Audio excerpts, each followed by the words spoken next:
Can anybody hear me?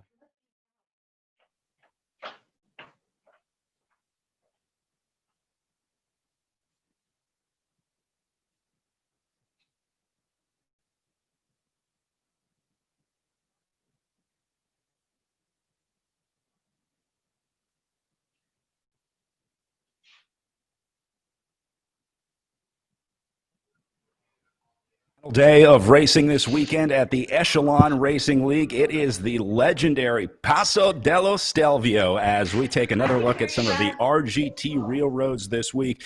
Brad Soner here, joined by Frank Cundiff, a new addition to our commentary team today, taking a day off the bike and joining the commentary team, and of course James Vickers of RGT. Frank, I want to start with you because you've been out there the last couple days on the bike. It's got to feel good to get a little rest after two very tough days of racing. How are the legs feeling after the Paterberg yesterday?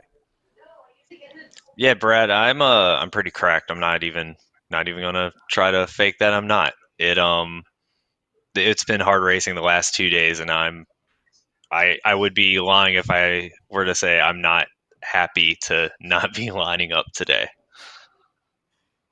James, I think a lot of riders are going to be sharing that thought coming into the third day of racing today, but this will by far be the hardest day of racing. I think the Paso dello Stelvio, one of the hardest courses on RGT out there.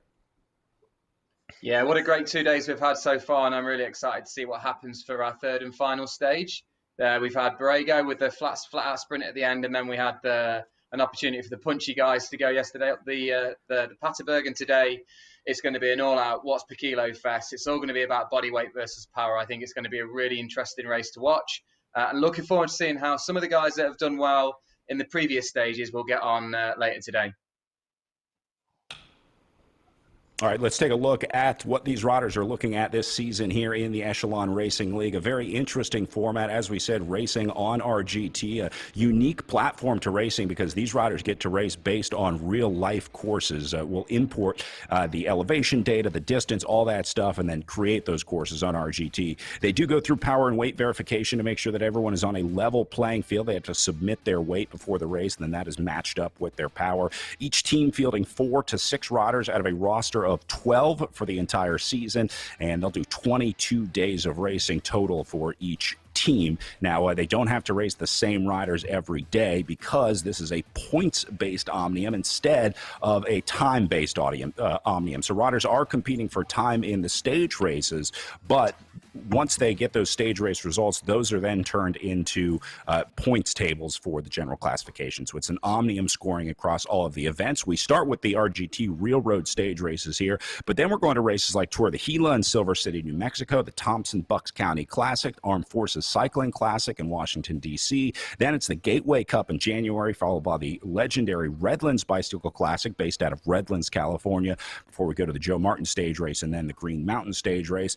And then wrap things up with 4 days of criterium racing at the Tour of America's Dairyland, another classic American series of criterium racing. So really a cool opportunity for riders to come together in what has been a crazy year here in 2020, but it's our chance to kind of get together and race our bikes, some of the things that we missed over this last year. Frank, you've had a chance to reconnect with some riders that you've been used to racing on the road with and meeting some new riders from around the world. It's kind of interesting, isn't it, racing against a field like this where you don't know them as well as you would during the season. Yeah, it's been really interesting. I mean, and to be completely honest, racing with Project Echelon, lining up Friday night for the Borrego Springs crit, that's the first time I've lined up with my team. So it's been interesting connecting on Discord, having the DS there help us out, and it's definitely been a different experience than you would get in real life. And then just seeing the guys like Mike Swart and Jaden Yeager and those guys who I've lined up with and dozens of crits in real life. Getting to line up with them virtually, it's not the same as real life, but it's just as much fun.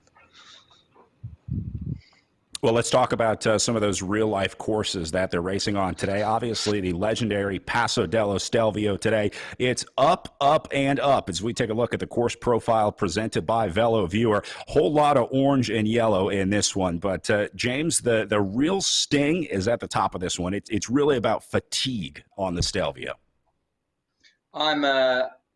I'm excited to see how the race pans out. So the last 2 events, we've seen blistering starts from the outset. Frank and I were just remarking before we went live that the starts have been vicious, almost violent in how they've gone out from the gun. This is going to be a different affair, and there's no need. This is all about how you approach the climb, how you measure your effort moving forwards. And like you said, it's up, up, and up. And that's all the riders are going to do today. They're just going to keep going up. It's all about that measured effort, just not blowing up, but going up. That's what we're going to say today. All right, well, real quick before we get started with our race today, just about 5 minutes out from our women's race start, I want to go back to yesterday on the Paterberg, where we had stage 2 of our real road stage race, the second of 3 days of racing. And guys, this was a little bit of a surprise for us. Frank, I want to start with you because you were out there. We thought we were going to see a split. I was a little surprised how long it took the group to get away.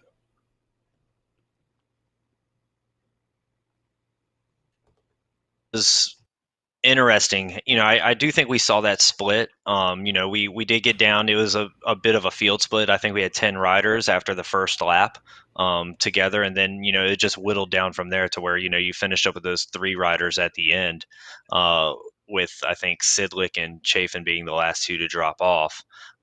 But no, there's no easy way to ride this. There's no sitting in. On the Paterberg, I noticed it when I was racing yesterday. I got gapped off in the first lap, going up the Paterberg while doing, 7 watts per kilo. And when you hit 19%, it's just put it in a gear, stand on the pedals, and just eke it out, because you can't. If you slow down, you stop. Yeah, and it was another close finish on the line. We saw Christy Tracy with a photo finish over Elena O'Mara, so we're certainly going to be watching those 2 names out there today, as typically we see riders that have good results on one day carry that form through to the next one. So a lot of riders to watch out there as riders start to log in and get ready to go. We are now 3 minutes away from race time, and it's hard to imagine that there's anybody else to look for the big name out there than Christy Tracy here. James, after what we've seen over the last 2 days, I think Tracy's at the top of my list for today. Yeah, definitely. Quite light as well, 61 kilos compared to some of the other female athletes that are at the top of the scoreboard at the moment. Absolutely phenomenal outing yesterday. Took a sprint up halfway up the Paterberg, and then O'Mara came around, and then Tracy was still able to finish it and do the business on the line. Hopefully today we're going to see some exciting racing from her as well. Obviously carrying form into the first Project Echelon Racing League event. So looking forward to seeing Christy racing again. All right, well, we are inside 2 minutes to race start now. Frank, any other riders out there that we should be keeping an eye on? Maybe a rider that has been relatively quiet this weekend might make an appearance here on the Stelvio? I mean, I think with this being a mountain climb, I think the 2 riders to watch, in my opinion, are going to be Krista Doble-Hickok from Rally Cycling. This is her type of race. She's been looking forward. If you follow her on Twitter, this is what she's been looking forward to all weekend. And then Stephanie Sidlick from Velocity Vixen is another one. She's a monster climber, and I think is really going to help make the race. Doble-Hickok had a rough day yesterday, finding herself off the back on the Paterberg, but hopefully that gave her a little time to recover. I think a lot of riders, once they get dropped out of that main group, they kind of ease off the gas a little bit to keep a little in the tank for the next day. Frank, talking about fatigue over a 3-day stage race here over the weekend, how similar is it to doing a 3-day road race stage race? Obviously, these RGT races a little shorter. Normally, you'd be doing a few hours on the road. These are usually hour and a half, but are there any tricks, or is there additional recovery that you have to do in a 3-day stage race like this? I don't think there's any additional. I do think the stage racing here is very similar to real life. The stages are shorter, but they're more impactful. You're always pedaling. There's no coasting, so it's much more condensed of an effort. You do feel like you've raced a 3-day stage race, real life or virtual, when you wake up in the morning on day 3. And I think you get more recovery in a virtual one because you are at home. You're able to sleep in your own bed, sit on your own couch. You have all your stuff right at your fingertips in your house. All right, well, we are underway and racing as the clock hits 0, and I'm going to guess that we're going to see a lot of similar names up here at the front pretty quickly. James, take us through the course here. The climbing starts relatively early, but it doesn't really get hard until you're about halfway up.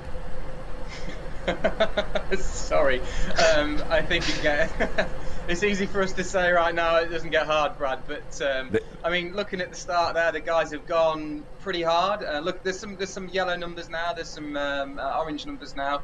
Not all in the red still, but we're climbing and we're at 10%. 8, 9, 10% between that area from the outset. There is ebb and flow with the climb, and there are some very short opportunities to recover. But to take you through the Passo dello Stelvio, it's hard. It's a tough traditional Italian pass, lots of hairpins. I mean, look at that aerial shot. You can see that the group as they move through the lower ends of the climb, but they are going up now, and they will be going up for the next 45 minutes, I would say. So there is no respite. The only thing to know is that it's going to be tough for them. It's going to be, it's not going to be easy.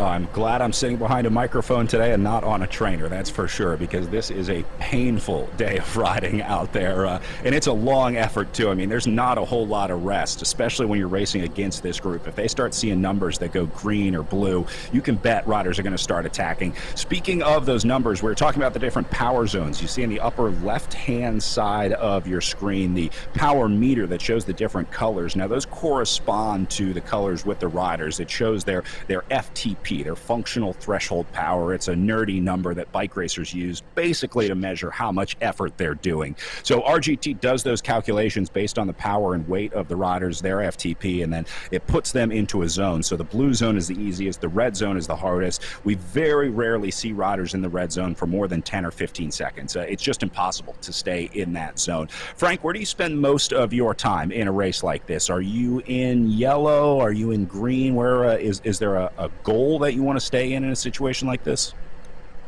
I mean, in a race like this on the Stelvio, your threshold, you're touching into the red every now and then if you have to. But I mean, at 8%, it's a power test really. There's no, there's not really a draft to catch, and you're really trying to. This is a measured effort where you are trying to stay with the group, but you really have to ride within yourself as well. And you're basically, it's an hour effort. It's an FTP test. Some riders going to love that. Some riders maybe not so much. If you have that good, long, sustained power, then this is probably a good course for you. But a lot of riders were finding success by just being good on the platform, by understanding the drafting, figuring out the physics of the game. You can save quite a bit of energy by just cracking that code. But on a day like today, there's not a whole lot of turning, not a whole lot of strategy. It's just go as hard as you can. So, Frank, just like you said, see most of the riders staying in kind of the orange and the yellow, and then every once in a while they'll tap into the red zone. How many times can you do that? I mean, are you watching how many times you're going into the red zone? Are you aware of where you are on that scale? You are. I think it's, touching it, for 5 seconds, 10 seconds here or there, it starts to accumulate, but I think over time, you can do that probably a half dozen times or so, maybe a dozen. It's, with an effort like this, what you really have to worry about is the going into the sustain, because there's no recovery on a race like this. This is really just a once you get going, you're going. There's no respite anywhere on the course, and so once you go into the red zone, it's hard to come out of it.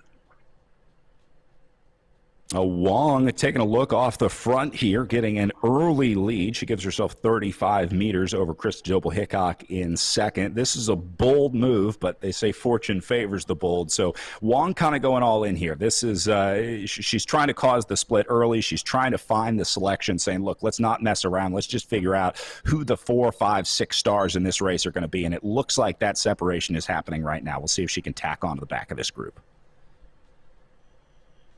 Yeah, I was just wondering if she was maybe setting something up for a teammate there who's just come around her. Melissa Wong looks to have just set up now back into the green. I'm not sure who else it was from the Canyon Esports team that came through at that point, but maybe just setting something up for a teammate just to get, as you said, Brad, to get that breakaway away from the group and set something up. So there does look to have been a selection made early on. No surprises as who we find in that selection. Doble-Hickok, Tracy, O'Mara, those that were animating the race on the Paterberg yesterday. Obviously, all three of these riders feeling really good right now. Again, and Sidlick and Goadby as well. So our main protagonists for this story so far are continue to tell it in this chapter. Yeah, I would say these 5 names that you see at the front right now, Tracy, Doble, Hickok, O'Mara, Godby, and Sidlick, have really been 5 of the biggest animators of this series so far. So once again, the selection being made, and it'll be interesting to watch Folk here too. This is a new rider for me, so I'll be keeping an eye on her, sitting in 6th right now. And that would yeah, be and the Brad, Canyon, you know what? Sorry, Frank. Oh no, I was just gonna say, yeah, Falk from the Canyon SRAM team, or the Canyon Esports team.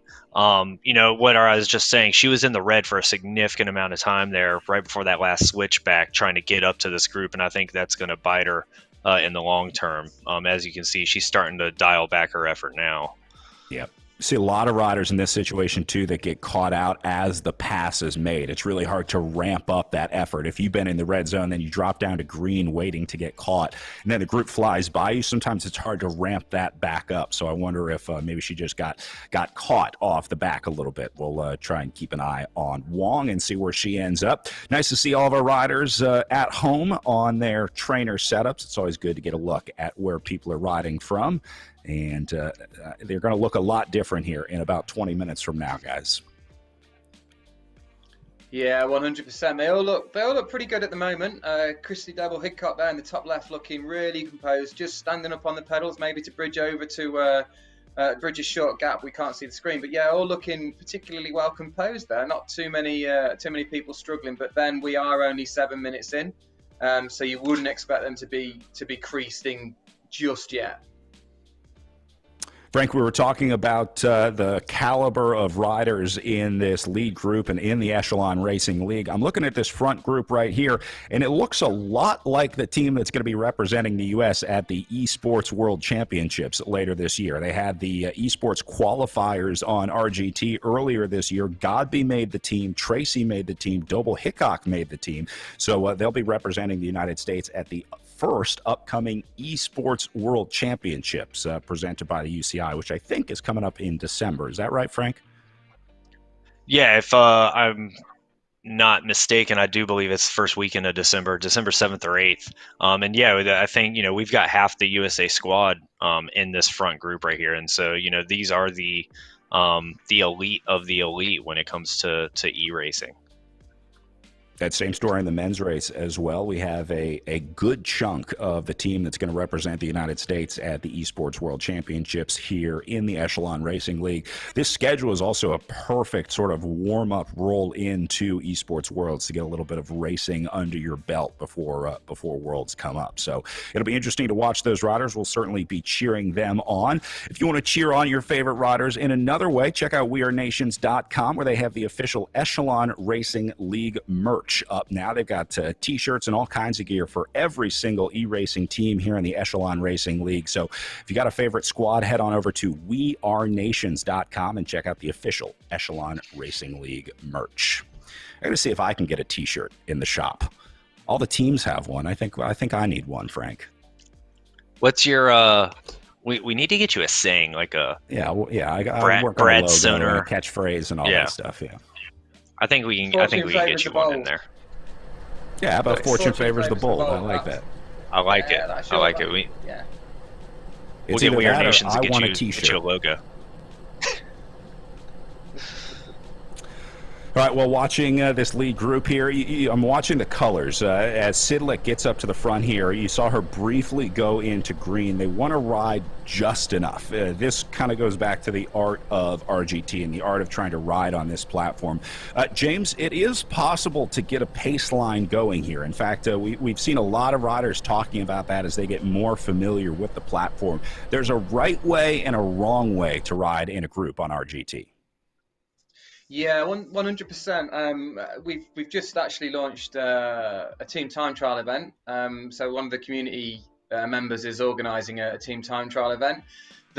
We can see by the power numbers in the videos of the guys when they're completing the team time trial events, the better drilled the teams are, the more they ride together as a pace line and not as a blob, the better that the times are, because the riders are well rested when they come onto the front. Having said that, not going to make much difference. The watts saving at 9-10%, traveling at 10, 11 kilometers an hour is nominal. There's not much to be had from it at this stage. It's a watts per kilo fest, and riding in the group, all it does is give you that mental strength to stay with somebody, go that bit deeper beyond where perhaps you would go if you were riding solo.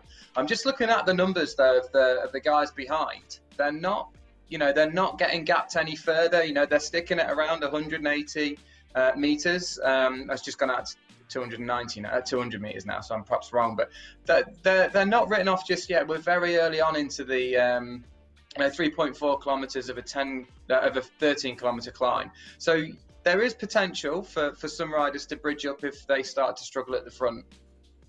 Yeah, I was going to say a lot of this will depend on the response from these lead riders. It's going to be in the way that they race. If they start racing negatively, kind of looking at each other, saying, you take the lead, obviously that allows the riders behind to give it a chance. But guys, looking right now at Krista Doble-Hickok and Christy Tracy here, certainly doesn't look like they plan on slowing down anytime soon. No, Krista Doble's really putting it in. Right before that last switchback, she did a nice little VO2 effort to really kick up the pace, and it's obviously put some pressure on the group and broken them up a little bit. It looks like we're down to 3 out of the 5. I'll be interested to see if Tracy and Sidlick can make it back on. James, the switchbacks on the Stelvio here are actually pretty advantageous for riders if you're trying to chase someone or if you're trying to hold someone back. Obviously, you have the distance marker you can see to the right of their names on the leaderboards on the left side, but sometimes it's good to just get a visual look. I'm an American, so I have no idea what 100 meters looks like unless you can measure that in hot dogs and guns for me. I can't measure it in hot dogs and guns, but I think these guys can probably measure it in pain. 100 meters is just an extra 100 meters of pain. 100 meters is old money. Do you use feet or yards? Hot dogs. Hot dogs, 100 meters. Let's go with feet. With feet. Hang on, no, we'll do the foot long hot dog then. Will that work? Okay, there you go. There you go. I think it's 3 foot long hot dogs to a meter. So okay. It'll be 300 hot dogs, Brad. All right, thank you very much. That I have a much better idea of what's going on out there now. Yeah, Google's my friend, I think, on this one. How many feet per meter? 2.67.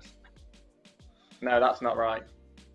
I think you're using the Oscar Mayer measurement, Frank. You got to use the other conversion. My apologies. Yep.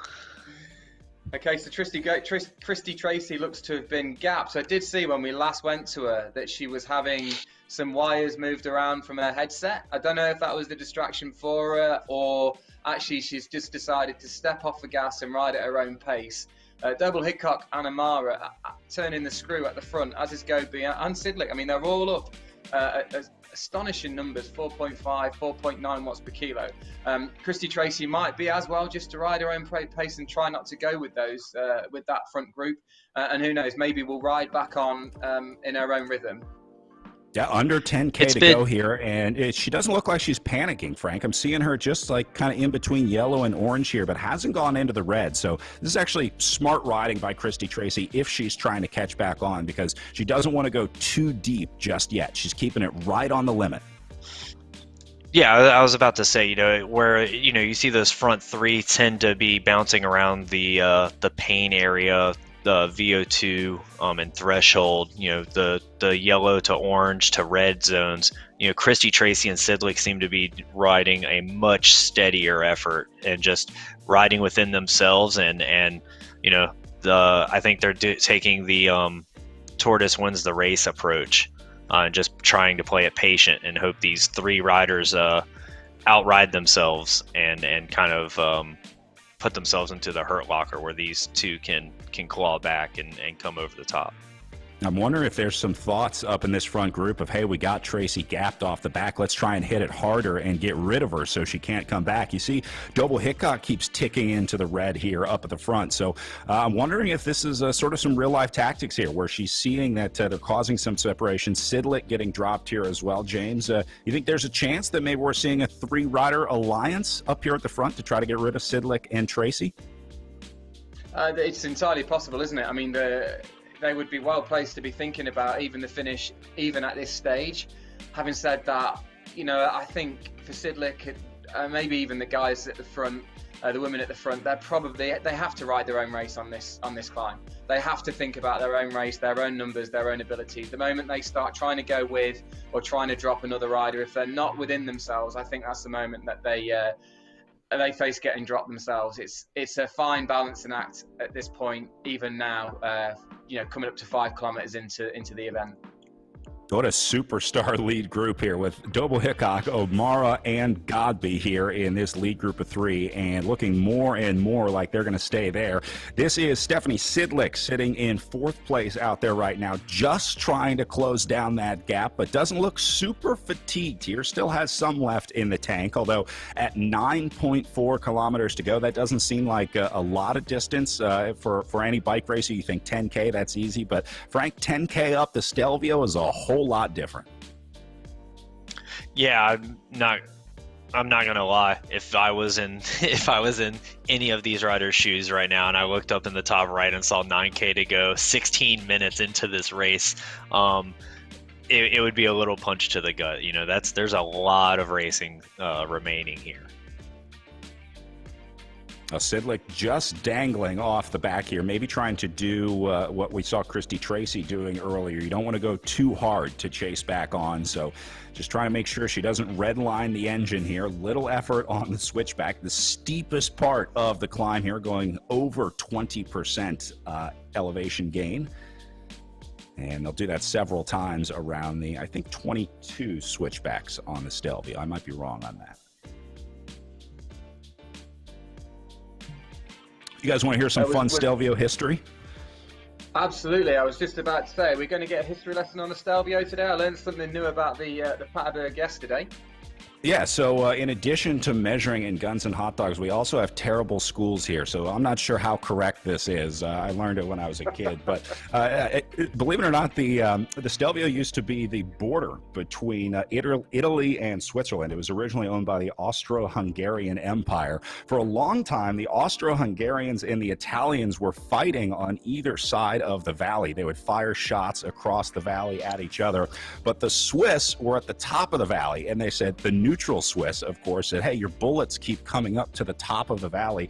And so the Swiss were the only people that were able to get the Austro-Hungarian Empire and the Italians to agree. They came to an agreement that they were only going to fire down the mountain on each other. So eventually the border was moved, and it is now fully encompassed in Italy. But a lot of history here in the Passo Stelvio.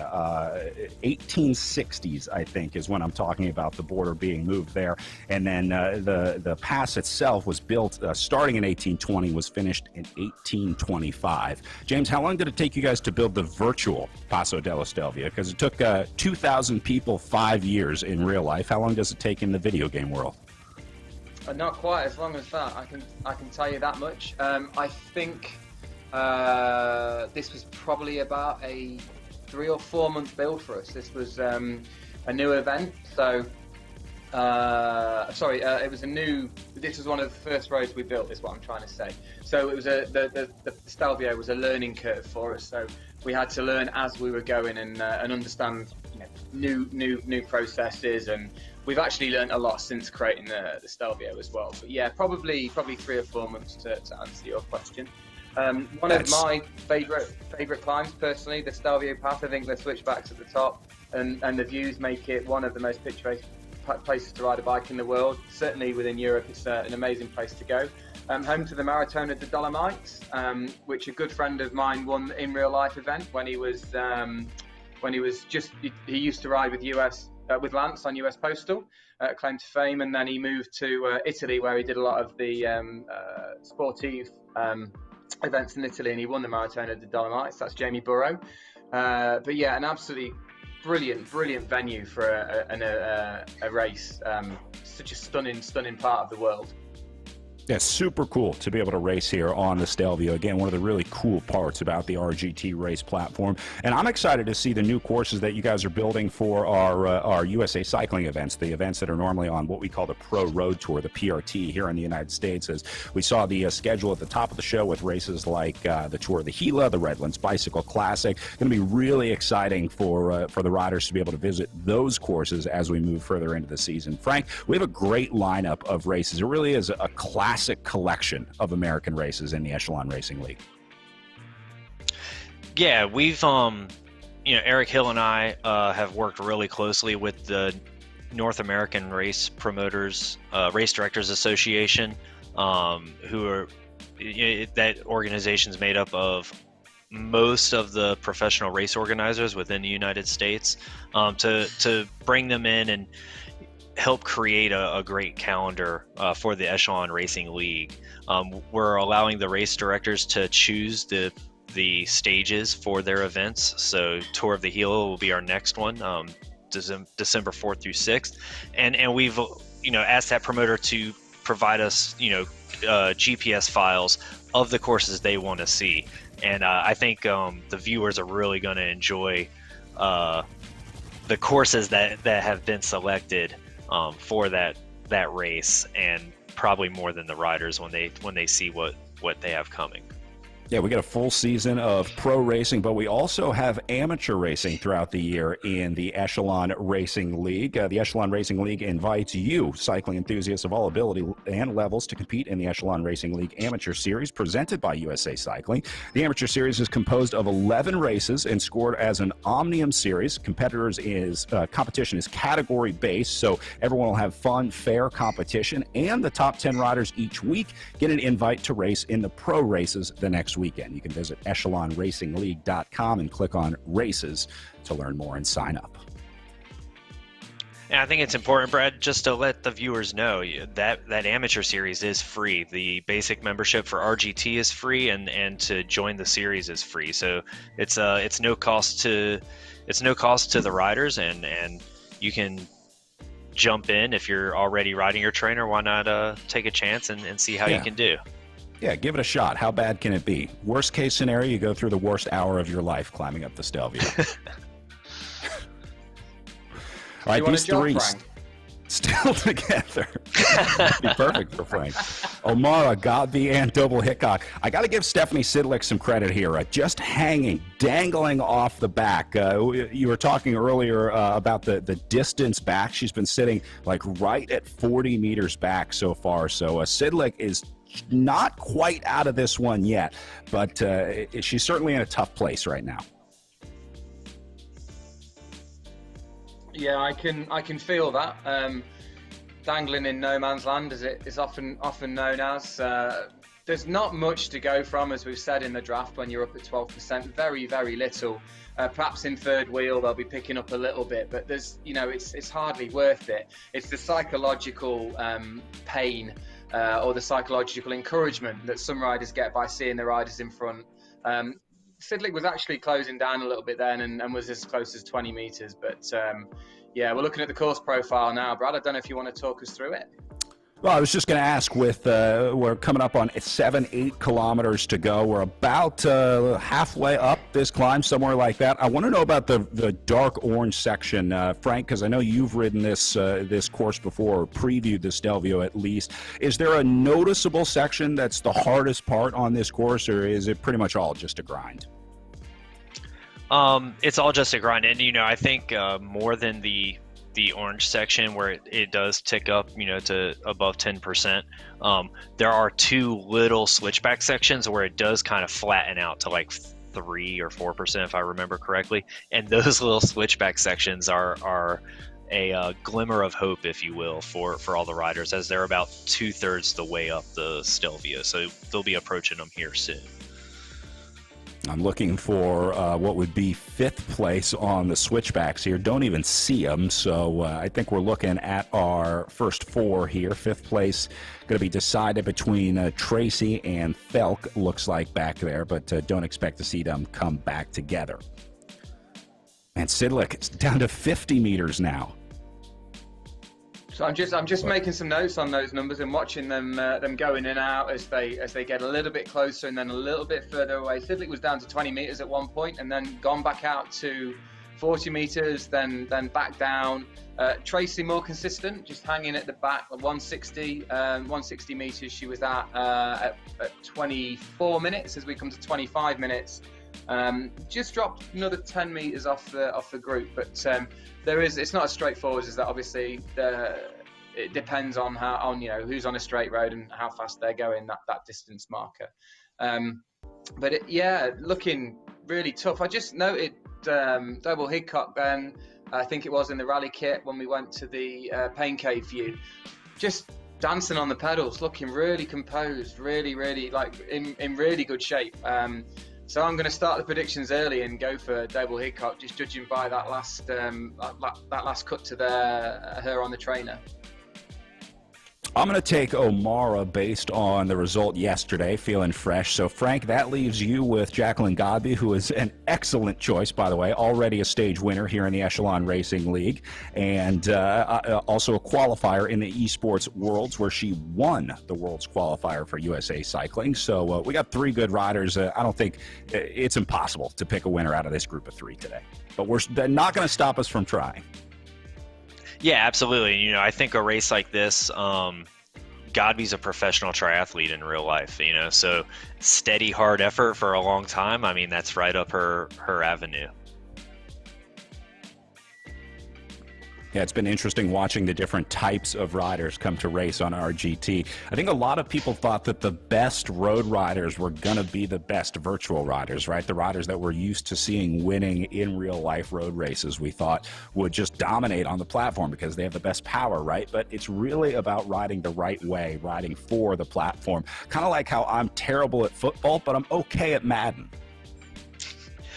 The comparison I like to make, right, is I think e-racing is it's a different discipline, right? You have road racing, you have cyclocross, you have mountain bike, and you have e-racing. And just because you're good at one of those disciplines does not equate to you being good at another.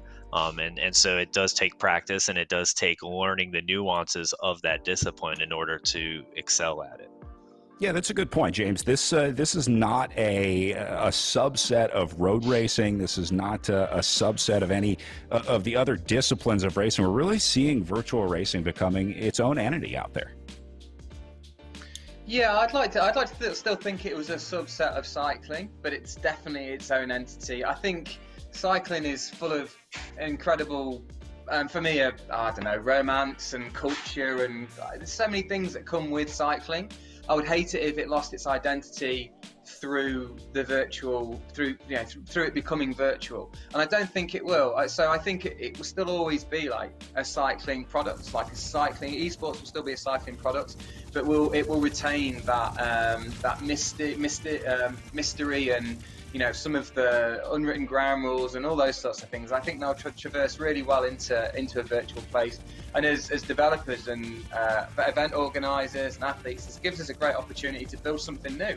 Like, this is the first time in my lifetime, in my generation, I can think of where we've had the opportunity to produce a new format, a completely new format that is enabled by technology to do so much more than the limitations of the real world. It's so exciting to see where it's going to go.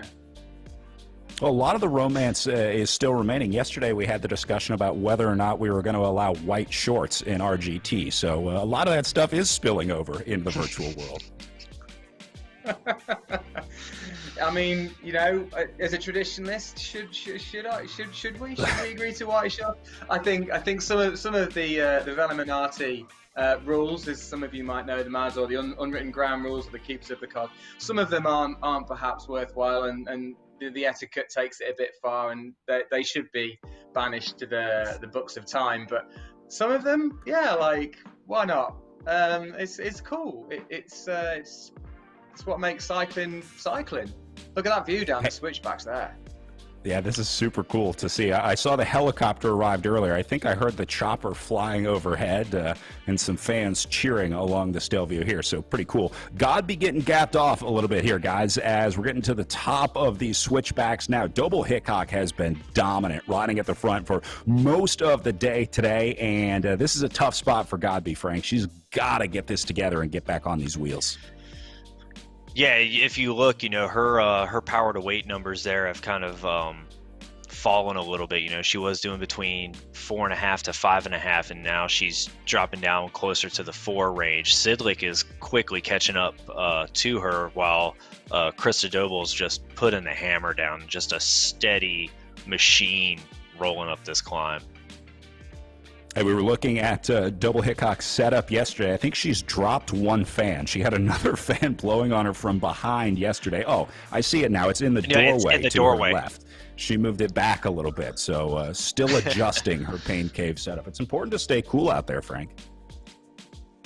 Oh, absolutely. We, Mallory McCrosty is my girlfriend. We live together, and our setup is we have 2 air movers, commercial air movers, as our fans, as well as 2 additional fans.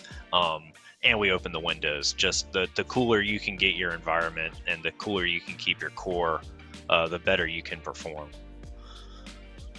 Yeah, it's been really cool seeing everybody's various setups, the pain caves, seeing Jacqueline Godby riding with her fiance when they went on to win men's and women's races on Friday. That was super cool.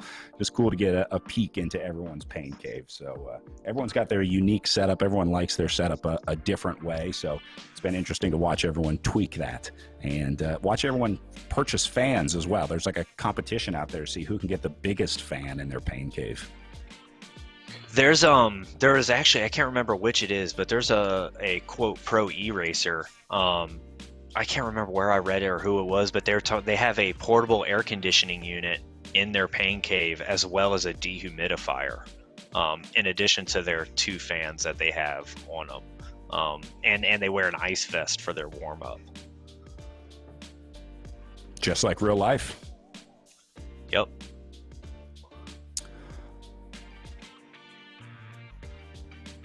All right, here's a look at the races continuing after we wrap up the RGT Railroad Stage Race today. Tour of the Gila up next in Silver City, New Mexico, December 4th through 6th. This is a classic American race, 30-plus years down there in Silver City. For the first time this year, they didn't hold the event, but we are going to have our virtual Tour of the Gila. So really looking forward to that and getting into virtual Silver City in December. Then it's 2 one-day races, the Thompson-Bucks County Classic and the Armed Forces Cycling Classic, before we go to the Gateway Cup for a few days of racing. There, another classic out in St. Louis. Then it's back to virtual California for the Redlands Bicycle Classic. This is arguably the oldest, the most recognizable American stage race remaining on the calendar. And then Joe Martin Stage Race, followed by the Green Mountain Stage Race. And then one of my favorite races of the year, the Tour of America's Dairyland, because I love chocolate milk, and I get unlimited chocolate milk when I go up to Wisconsin every year. None of that, so I'm going to mail you guys some chocolate milk for our Tour of America's Dairyland coverage, and it'll be very realistic, just like real life. That is a good idea for a T-shirt for Brad. There you go. Yes. I'm really looking forward to the Bucks County Armed Forces weekend. Those are, living in DC here, that's my local race weekend. Bucks County is about 2 hours away, and the Clarendon Cup course that we're going to be racing on for Armed Forces is the only professional bike race that I can get up out of my bed 2 hours before the race, put a kid on, and do a 20-minute bike ride to show up to the course and line up. So I'm really excited for that. 100-kilometer crit is going to be something. Well, pretty soon you're going to be able to do a 2-minute walk into your basement and ride the course. So it's getting even closer here on RGT. Yeah, with Tour of the Gila, we'll have November 28th will be the amateur race. They're going to be racing the famed Gila Monster course. I just got the GPS file and working with James and the RGT crew to get that uploaded so that people can start reconning it. But it's looking like it's going to be 43 miles with, I think, 4,200 feet of climbing. It's going to be a fun day on the trainer. Guys, take a look at this. Sidlick and Godby have now linked up. Godby dropping back out of the group, and Sidlick tacked on here. So this is turning into a good battle back here between Godby and Sidlick going at it, as Sidlick sitting on the back, Godby dropping out of that lead group of 3. And so now it's 2 up front against these 2 racing for 3rd and 4th. I was actually trying to work out what was happening. Was Godby sitting up a little bit and waiting, or was Godby cracking and Sidlick was bridging over? I think it was perhaps 6 of one and half a dozen of the other, to use a good old British expression, where neither really. I think they just rode their own race and ended up joining forces. Having said that, that puts Tracy back in contention for a possible podium position.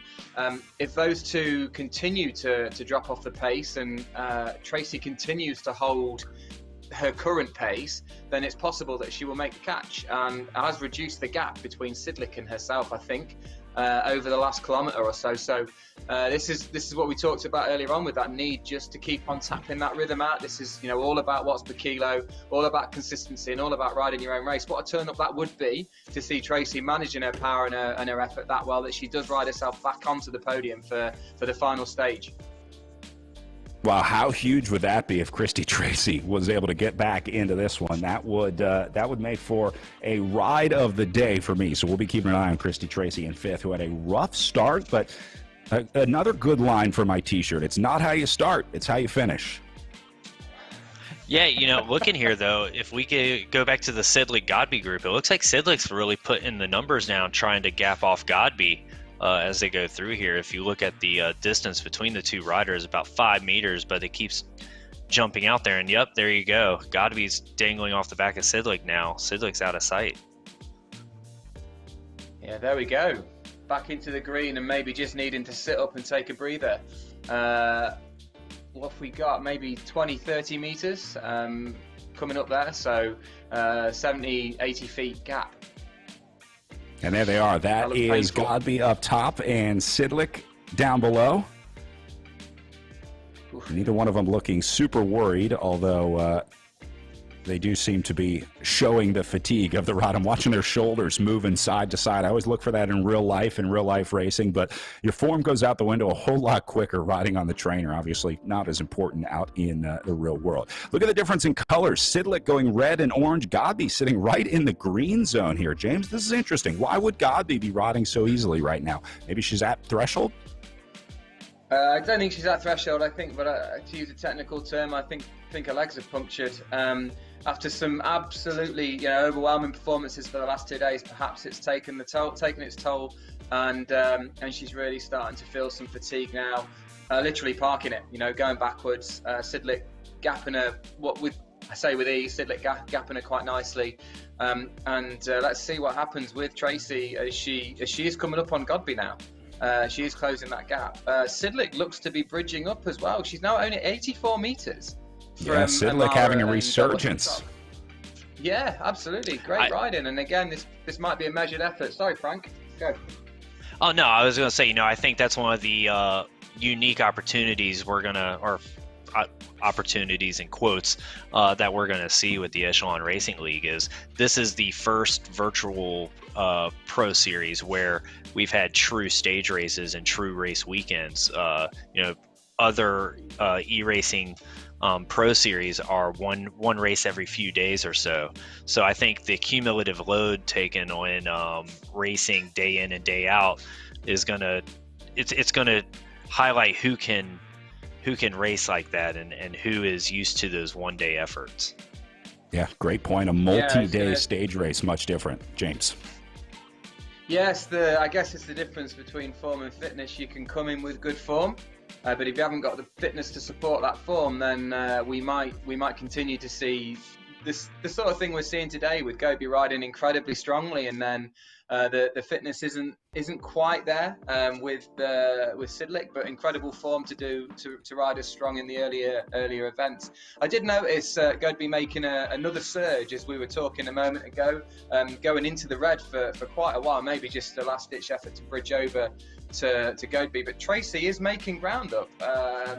100 meters? No, she's not. She's holding Godby at 100 meters. So it's really interesting as this is playing out, because don't forget, all of these riders have had a really good first two stages. I think we're looking at the best of the best so far, as we should be at this stage of the series, at this stage of the race.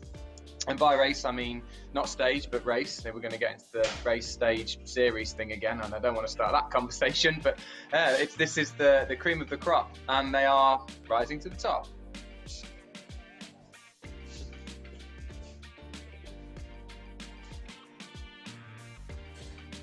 Elena O'Mara, after a good ride yesterday, a new name for us here on the Echelon Racing League, riding with the Amy D Foundation team, a new addition to that team as well, getting some of her first race experience with that Amy D Foundation squad. That's really what the team is all about, giving riders opportunities to really explore what they can do, and I am very excited to see O'Mara in the next couple of years here, because she has shown that she is definitely a natural talent here. Yeah, one of the protagonists in all three stages, I think, O'Mara, coming to the fore later on in the first stage, but part of the event, part of the race yesterday at the Paterberg, and certainly animating the Stelvio stage today. Again, Double Hidcock looking so comfortable, stood up out of the saddle. I don't think I've seen her sat down. This is some real form, looking absolutely fantastic. Just churning, just turning the pedals.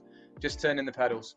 Yeah, Frank, look at the difference in the style between Christy Tracy and Krista Double Hidcock. Double Hidcock is all over the place, and Christy Tracy, the ultra-endurance athlete, is steady, calm, not really moving positions a whole lot as she moves, just as I say that, of course, but it does look like Krista Double Hidcock is much more aggressive on the bike. Maybe that's a product of, coming up racing outside or racing in road races and criterions and stuff like that for Krista Double Hidcock. Yeah, I was going to say, I think it's the time trialist versus the climber, right? The time trialist is used to the one aero position for a long period of time, where the climber, aerodynamics aren't all that important at 9 miles per hour. So you can be all over the bike. You're just looking to put out power as any way you can. And as we say that, O'Mara looks like she has attacked Krista Doble. Wow. With a 40-meter gap there now. By O'Mara here. 960 meters to go to the finish. We're almost at the top. This is going to be interesting. Did not expect us to return to the leaders and see Double Hidcock gapped, looking so confident, standing up in the pedals like we saw her there. But I mean, 50 meters now for O'Mara, really turning the screw. I think Double Hidcock's been found out, and is right now, the gap is going out. I love this. Elena O'Mara taking it to Krista Double Hidcock, arguably one of the most experienced riders in this field in Hidcock, who has raced professionally with the rally cycling team for several years now. Her career goes back even past that. O'Mara, though, a new rider to the scene, racing with the Amy D Foundation team. So if Krista Double Hidcock didn't know who Elena O'Mara was before this, she sure knows who she is now. Yeah, and if you look, Stephanie Sidlick's really put in the moves in there too, trying to claw back on. I don't think she's going to make it, but it's a concerted effort to lock up third place there. We're just coming in through to the final section as well. We've got 1.6 kilometers worth of climbing left to go for Double Hidcock, 1.5 kilometers left of climbing left to go for Elena O'Mara. This is where it all counts. It's a long way still. Still probably 5 minutes of racing at this gradient. We're nearly out of these final switchbacks to the top, but it's still all to play for. With something going wrong at the front, and these riders just continuing to ride their own race, you could see O'Mara get caught, but looking absolutely fantastic out there at the front now, Brad. Meanwhile, gaps widening from Sidlick to Godby and Godby to Tracy. Sidlick sitting in third, Godby in no man's land here in fourth, and then Tracy behind her. Meanwhile, O'Mara has completely distanced Krista Double Hidcock at 100 meters now, almost out of sight of Double Hidcock here on the switchbacks. Guys, this is an incredible ride. Watching O'Mara go up against, again, one of the most experienced riders in this field. For a rider like Elena O'Mara, Frank, this is how you get noticed. And this is going to be one of the really cool things that we see coming out of virtual racing. Riders that are making the leap from virtual racing into real life, because Krista Double Hidcock will have the opportunity to talk to her team, talk to her directors, her team owners, someone like Charles Aaron at Rally. You say, hey, I was doing the RGT stage race the other day, and there's this young girl, Elena O'Mara on the Amy D Foundation team. That's how you get on a director's radar, and that's how you start getting offers. I'm not saying it's going to come from this ride. You don't get a ride with Rally just from winning a stage coverage of the Echelon Racing League, but you certainly get on the radar in a way like this. So really interesting for Elena O'Mara, and that is exactly what the Amy D Foundation is trying to do. So this is a perfect case study for the Amy D Foundation. Absolutely, and we're ecstatic that Amy D Foundation, was able to participate in the series. The big philosophy behind the Echelon Racing Series, and the reason the schedule is when it is on the calendar, is it's to provide during the traditional road off season a venue to highlight riders and teams and race and real life races. During a time where traditionally there's not much going on and there's a little black hole in racing for bikes. So yeah, no, exactly what you said. I think this is phenomenal for O'Mara. It's definitely going to get her name out there and get her recognized and noticed. Yeah, James, this goes back to what we were talking about earlier of where this fits into the ecosystem. We're not replacing road racing. It's something in addition. So when this whole COVID thing is passed and we get back to real life, I think virtual racing is still going to be around in some capacity. I know that's an obvious thing to say to a guy who works for a virtual racing software company, but I really do see this sticking around for years after COVID ends. Well, I do hope so. I think it's a compliment to the Northern Hemisphere winter season, and with all respect to America, you guys don't have many races over there right now. The UCI don't support many of the USAC events. You've got Tour of California. I think that's one of your only UCI registered events. It's the same as it is here in the UK. We don't have that same level in the UK either. But it's Europe. Europe's where it's at, and Europe's where the UCI events are. And in the winter, they don't happen. So you have cyclocross and maybe some track. But this is a complement to that. It's much more accessible. I think we're looking at O'Mara there. The finish line was in sight. Switchback was just... the final switchback is just up the road, is it? I think, or we're just coming to the finish line now. No, this is the finish right here.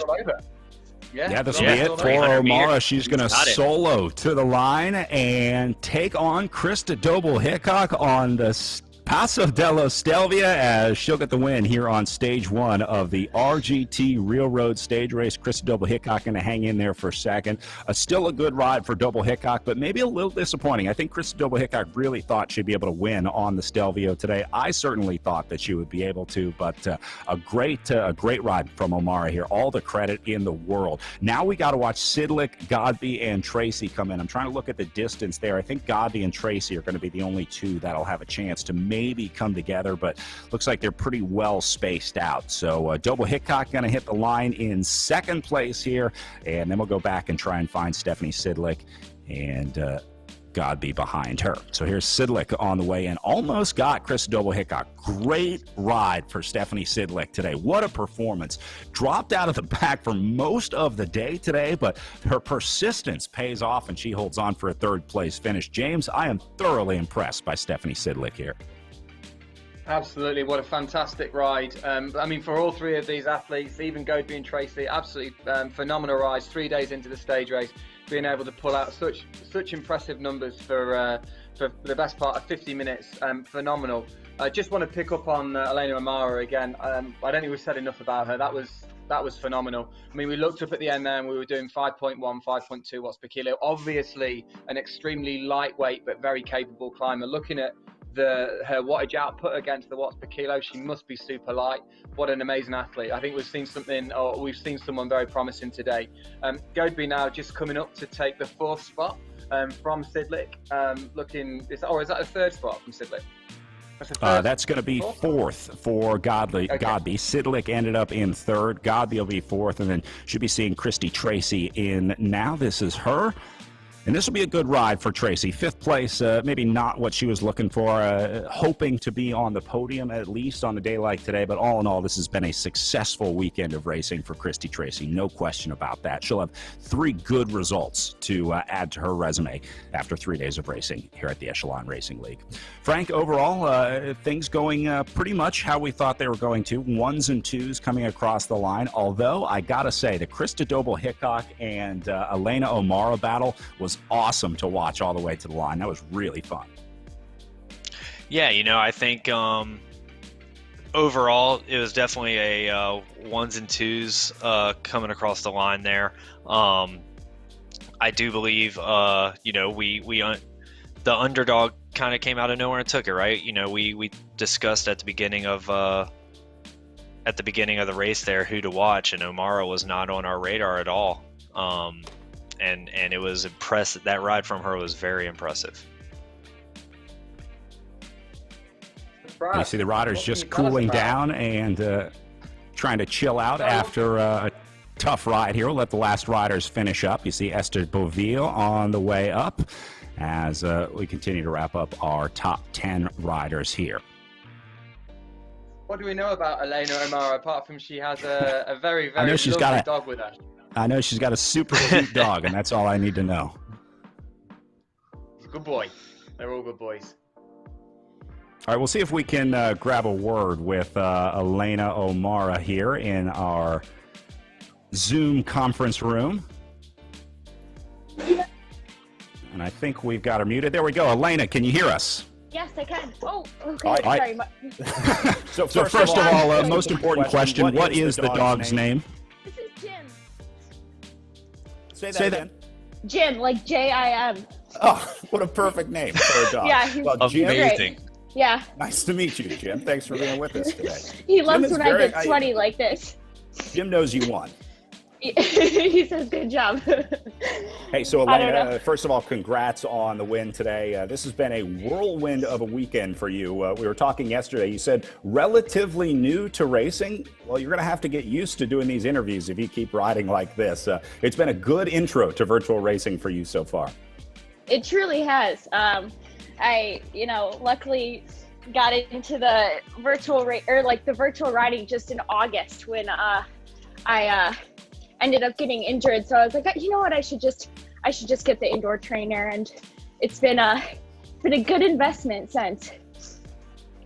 Yeah, what was your prep like? I mean, have you been doing indoor specific training? Are you doing workouts to target these Echelon Racing League events?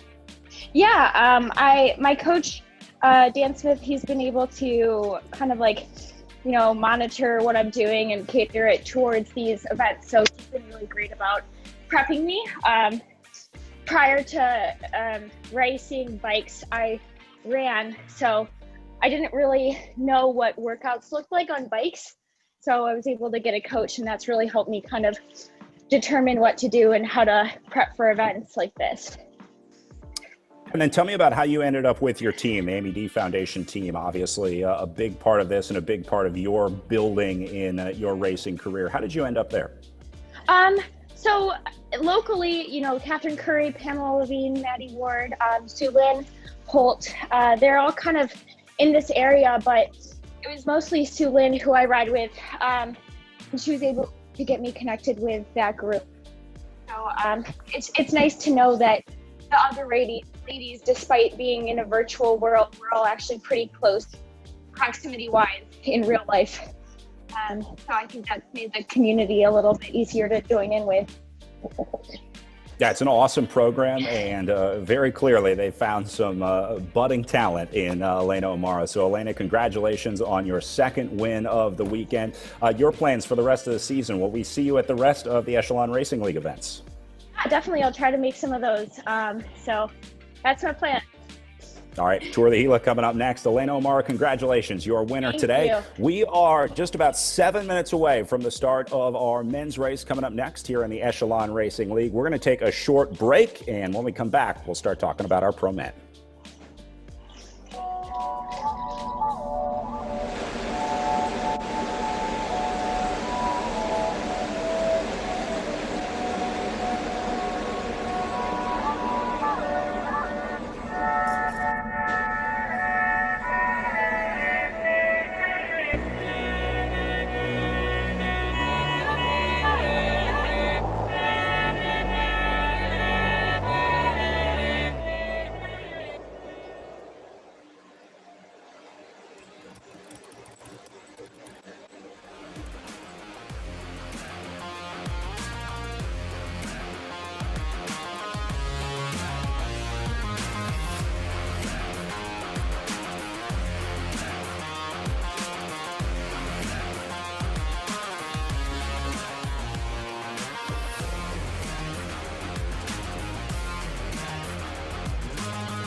The 2020 Echelon Racing League is brought to you by Biomoto.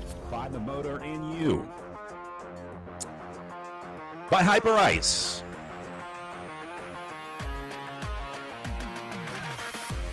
And by Nations, enhancing the reach of esports.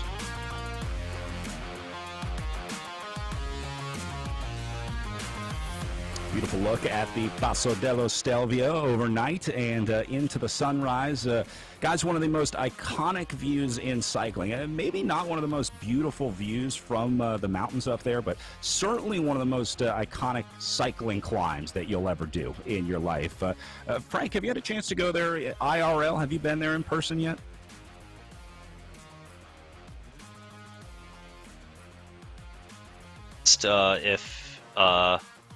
If things change in the world and we can travel places, it's definitely on our list to go tackle. Yeah, I know James is planning his travel to Borrego Springs after learning about the incredible art scene there. There's going to be a pretty strong tourism boost to Borrego Springs after this stop of the Echelon Racing League. Yeah, I'm certainly down for coming over to the States again. I've only visited a couple of times, Colorado, Denver. I've had a great time when I have been over there, but I've never been to Borrego. It looks great, so I would quite like to test that out. Have been to Italy and I've ridden a lot in Italy, and you're absolutely right, Brad. Great place to ride a bike.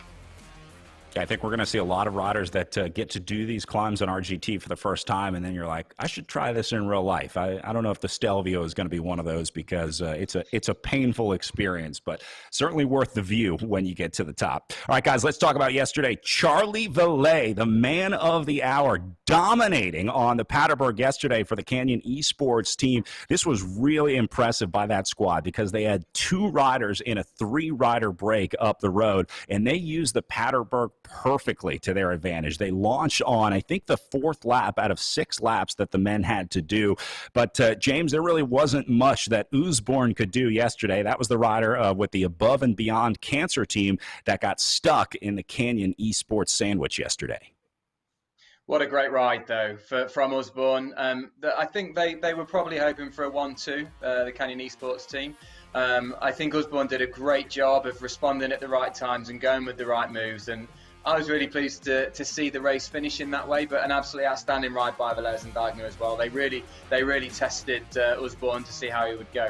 I've been told we're getting the pronunciation of Deigner wrong, so I'm going to have to clear it with Reese Howell. Yeah, you got to do it with the German accent. Deiner, Philipp Deiner. Deiner, okay. There we go. But there was a great event. There he is again. Look, Valles looking pro. These wipes are great as well. Loving this. Looks brilliant. The graphics. Yeah, this will definitely be a guy to watch in Valles today. But the question is, did he go too hard yesterday? As we saw with some of the riders in the women's race, you can very easily fatigue yourself after 2 days of tough racing, Frank. Load over a multi-day race. Curious to see how it plays out, and as a I don't want to call myself a masters racer because I don't think I am, but as an older racer, this is the type of race where you kind of don't want to line up against the U23 guys, because the U23 guys, they no holds barred racing from the gun, and I really think it's going to be lit up from the start. It'll be interesting to see how much red is shown in the first kilometer of this race. Are we allowed to let this pass without talking about Velez and his top knot?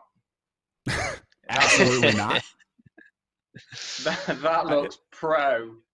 My question is whether this is a quarantine top knot or if he was rocking the top knot beforehand. That's important to know if this is a recent addition. Frank, I know you're a big fan of the headband when you race on the virtual platforms. Sweat is a big issue for the long-haired competitors, isn't it?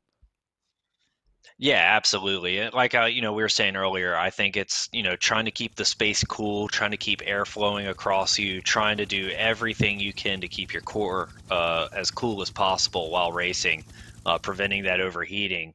It's just like a car engine, right? The hotter it gets, the less efficiency you get out of it, and the less performance you get out of it.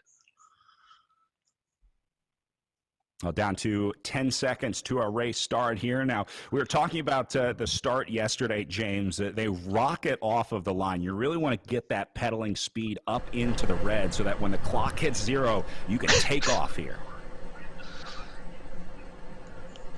Yeah, sorry, my phone just decided to wake up. It's been sat on the side for 5 minutes and, yeah, just decided to wake up. But, yeah, back to the start. This should be a much more subtle start for the riders. It's no point just breaking your legs now before you're before you've even hit the base of the climb.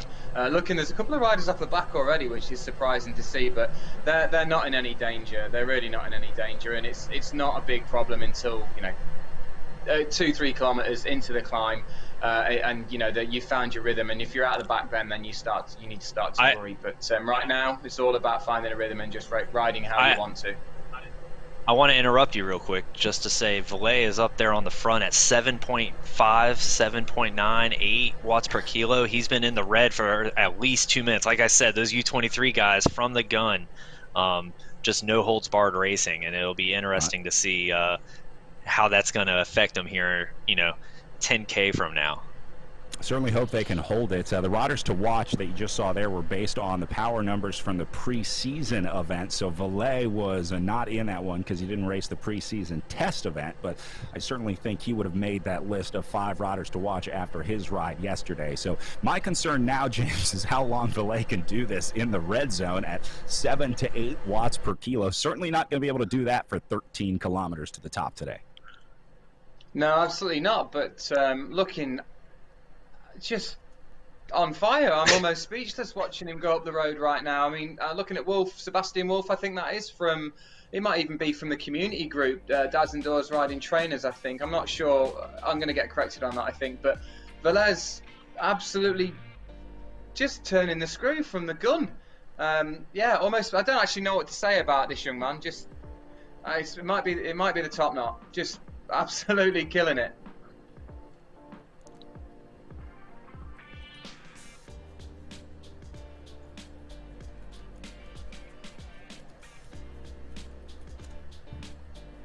Valet solo up here on the front. Again, the drafting not super important here in the climb up to the top, so being with a group isn't as big of a deal here on the climb as it is maybe on some of the flatter parts of the course. No, but already at 100 meters, I think was that. That can't be right. No, I must have been wrong there. No. He's 25 meters, so he's 50 meters up the road from a smaller chasing group, which is absolutely right. I was right about Sebastian Wolf. He is from Team Dirt and Dads Indoors Riding Trainers. I don't know if they are still all Dads Indoors Riding Trainers. Looking at Wolf's performance, he's obviously found a good balance from being a dad indoor riding a trainer to be going as well as he is at this stage. But that was a big effort at the start of the Stelvio from Velez. Like I said, almost speechless about how hard he went off and deciding to go that hard that early into such a long climb. Frank, would you attempt to approach the Stelvio pass with a 7.5 watt per kilo attack at the start? No, there's a reason I'm commentating right now, James, instead of racing, because Velez is settled in at 5 to 6 watts per kilogram, and I'm not doing that. It's a hugely impressive ride, and to start out, he was at 7 to 8 to 9 watts per kilo for the first 2 minutes, minute and a half of this race, and then settling in at a threshold that, he's doing 6.5 right now. Just a phenomenal ride from this kid. We've seen athletes like this before. And Usborne.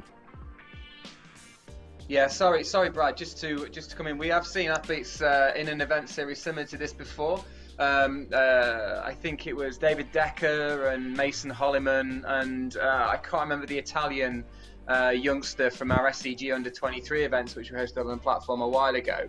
And they went on, they were World Tour star riders, and it was a similar performance to what we're seeing from Velez here today. Obviously a very, very talented rider.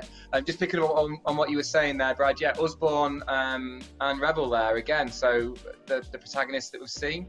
And Zimmer is a name that rings a bell, so someone can remind me of who Zimmer is, but I'm pretty sure he's an avid e-racer and has performed well on other platforms. Yeah, Frank, I think that is Matt Zimmer, if I'm correct, Project Echelon rider. It is. Yeah, Matt, phenomenal climber himself, and newer to RGT, getting familiar with the platform. But we were actually on our Discord channel earlier this morning talking, and I think he's a good favorite for today. If him and the rest of the riders in the race can catch Velez, as he just rides away from everyone. Yeah, if they can catch Velez, that's the key part of that statement, which is looking harder and harder to do. Usborne, the only guy that might have a chance of getting up there, although Ravel's still hanging in. Simon Dubuque also back there, showing in 6th. So Zimmer, oh, there he is in the gap. I couldn't see him earlier. Wow, Velez way up the road here. So you see we're following Usborne.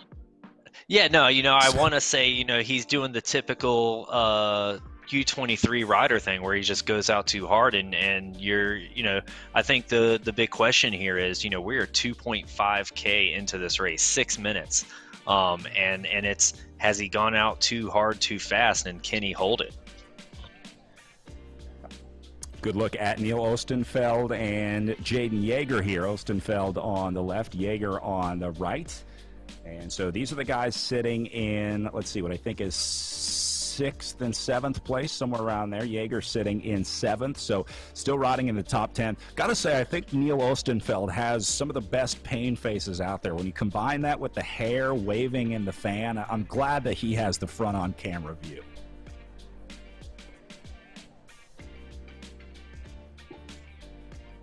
Jaden Yeager doesn't have the problem with the hair.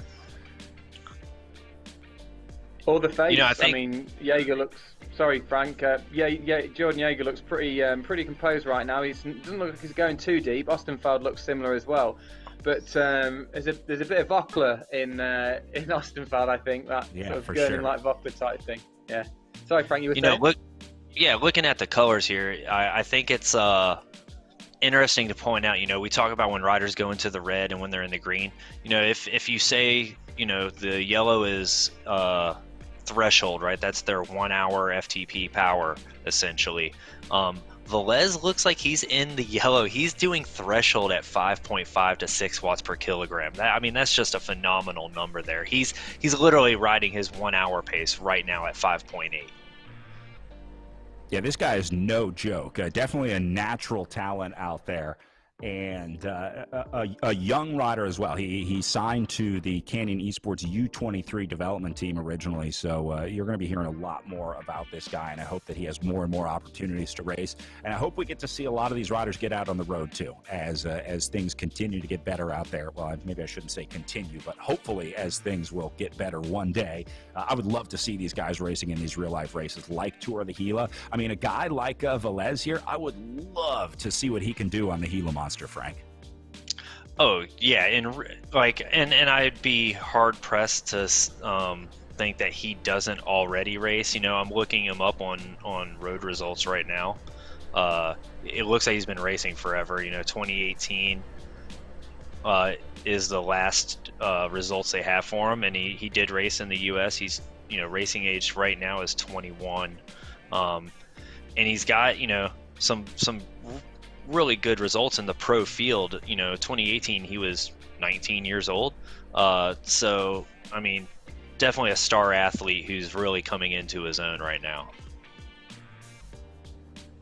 Continuing to gap Usborne and Zimmer, who has now moved up into 3rd. We're keeping an eye on the battle for the top 5 or 10 positions here as Velez continues to drive away up at the front, but these guys are really starting to suffer. That's Simon Dubuque down in the bottom right of your corner, Charlie Ravel in the bottom left, and then Usborne and Velez up top, and top left and top right. I think Simon one of the Dubuque's really got a pretty good pain face here. Yeah, absolutely. I think one of the great things about virtual racing for people is, in real life racing, when you're watching a bike race, you don't get a feel for how hard the riders are going, other than looking at the rider. Whereas, with the virtual racing, we do have the data here, and it really does put everything into comparison when you're like, when you see a star athlete like Velez going up a climb, you're like, oh, I could do that. That's not that hard. And then you see what numbers they're putting on it really puts it in perspective for you. Back to Matt Zimmer now, the Project Echelon rider who has moved up into 3rd place after leapfrogging a couple riders here. And it looks like he's got Usborne in sight, so we may see Usborne and Zimmer linking up here pretty soon. You can see they're only about 40 meters apart, something like that. So there's Zimmer behind Usborne sitting in 2nd. Go ahead, Frank. Just behind Zimmer, you've got Thomas as well, who's been really motoring up through the ranks here, sitting in 4th place, and it looks like he might be linking up with Zimmer here in a second. And I think we might see a Usborne, Zimmer, Thomas group coming together. Yeah, that would not surprise me to see those guys link up there, although it's obviously not as advantageous here on the climb, but I think there's just a mental element to it of being able to at least have some riders to hang with and kind of push you so you know how to measure your tempo up against other riders. Jaden Yeager moving up into 5th place, made a pass on Simon Dubuque now as he'll move into the top 5, so a good battle going back there between Dubuque, Ravel, and Yeager all together, I think, in that group. Yeager looking, not so much a pain face, pretty reserved there. Looks like he's got it under control as he just motors up. He looks sweaty and knows he's on camera. Now, one of the cool parts about the racing here, I got to say, the thing I really love about virtual racing, the ability to interact with the riders and see them riding at home is super cool. I think that's a key part to enjoying virtual racing, is really being able to connect these real-life people to their RGT avatars out there on the road. Yeah, I really think it brings it all together. You see the data, you see the avatar, you see the course, and then when you can see the rider who's putting all that, putting it out and going up the road, you can see their real life pain face or see how they're experiencing it. It really completes the story there.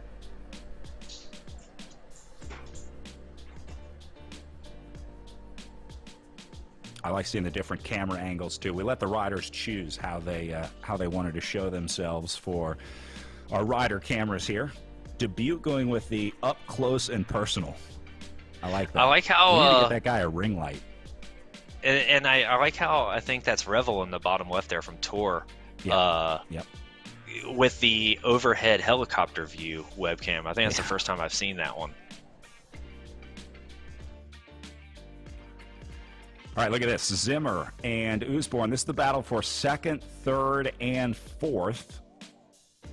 And Usborne just dipping into the orange here, as Zimmer sits on in 3rd. Meanwhile, looking up the road, I don't even see Velez for these two. So Usborne's in a tough spot right now. You got to start thinking, am I worried about what's ahead of me, or am I worried about what's behind me, or do I just try and ride somewhere in the middle? All right, here's Thomas joining in now. Guys, this is going to be the race for sure, James. I think Velez is going away. I don't know that we see him come back today, but Usborne, Zimmer, and Thomas will be the battle to watch here. Yeah, for sure. And just going to remark on Velez's numbers, absolutely phenomenal. Watts per kilo, looking at his watts per kilo, I made the assumption that he was a lightweight rider.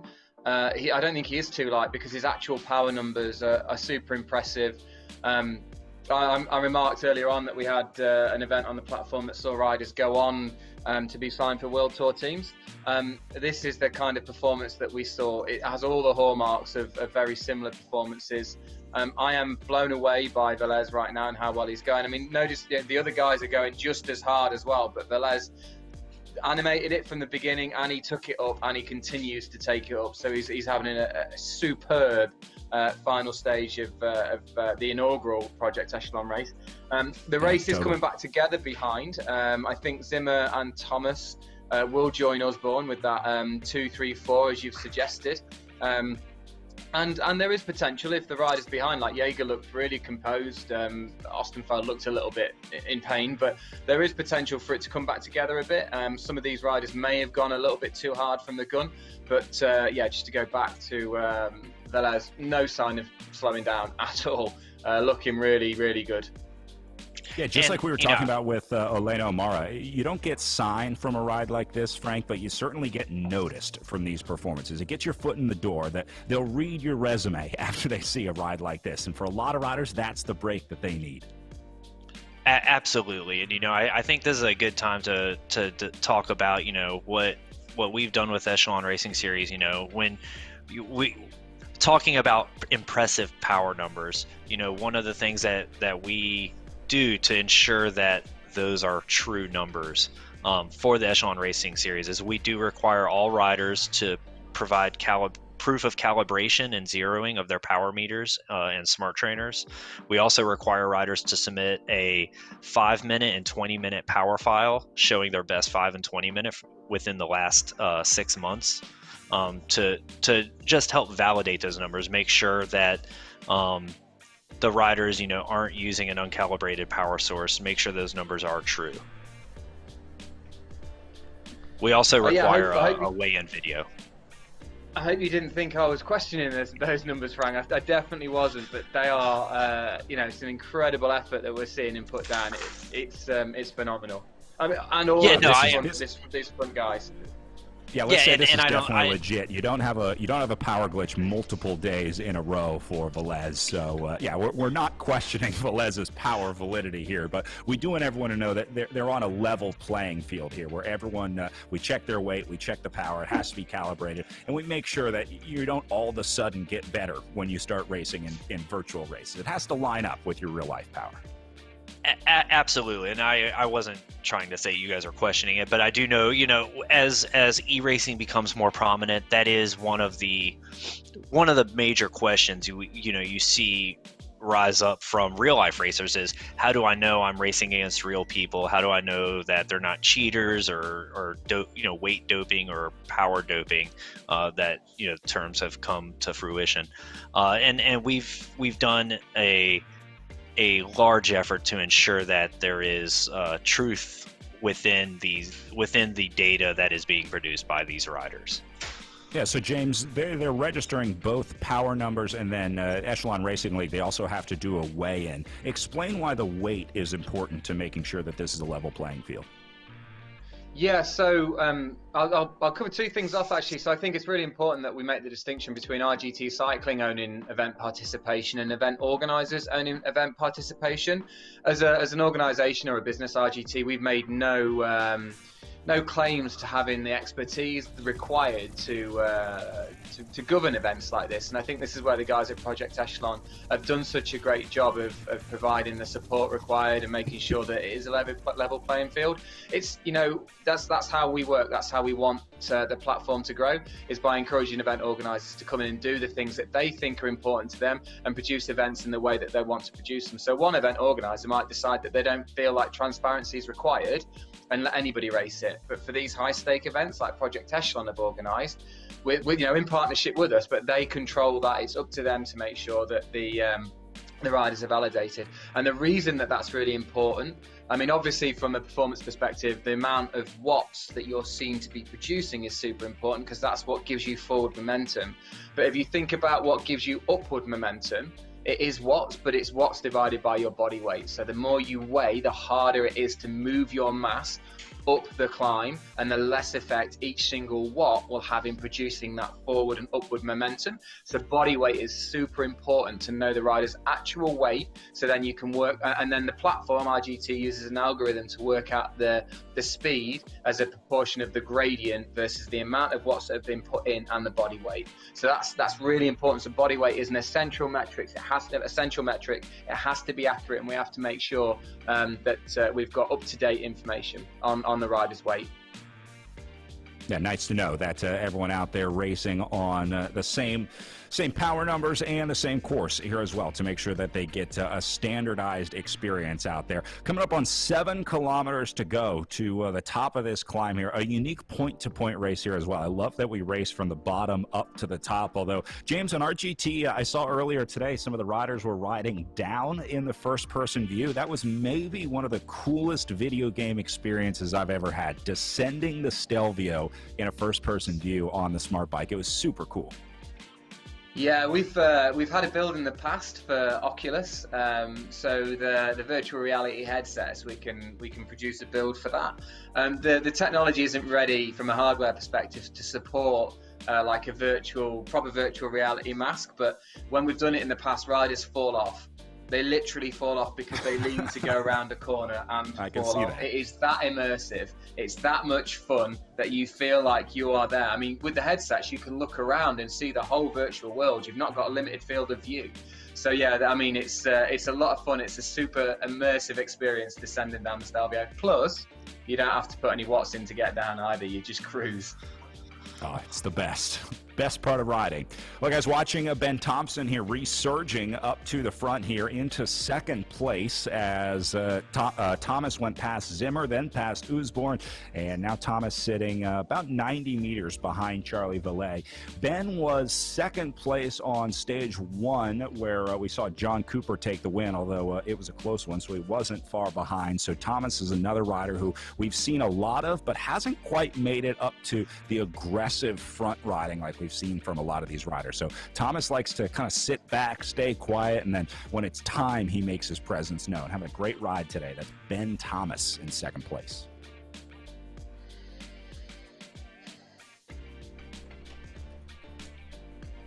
Back on board with Velez. Look down the switchback. Yeah. Yeah, it looks great. So yeah, we're back on board with Velez now, riding at a steady 420 watts average there for the time that we're on board with him.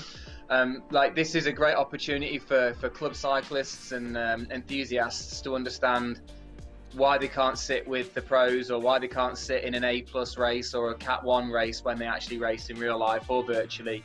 These guys are just, you know, this is how well they perform, and it's great to see them on the platform. For me, as you know, working for RGT, this is a good moment for us. Those numbers are great, but Thomas Usborn starting to come back on Velez a little bit. Maybe Velez is just sitting within himself, and just calming down slightly. But they are coming back on him. That gap has reduced slightly there. We're down to 90 meters, I think, for Thomas and Thomas, and I can't remember who Usborn was. It was the other chaser. I lost my thought there. Velez is definitely starting to feel it. I'm watching him on the rider cam here, and he looks much different than he did at the start. We'll show you here in just a second as he continues to climb up to the top here. But 90 meters, 100 meters, that's kind of been the sweet zone where Velez has been keeping Thomas, Usborn, and Schaub at bay. There he is, starting to suffer. At least the top knot is still in effect. It's still functioning and doing its job, so good to see there.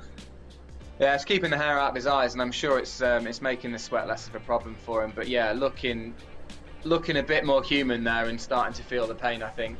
Yeah, we're down to 80 meters now. It does look like Thomas is bringing it back. He's got off Usborn, and then you have Schaub, who's come up through Dubuque and Zimmer for fourth place, and it looks like he's on pace to catch Usborn here in the next kilometer or so as well.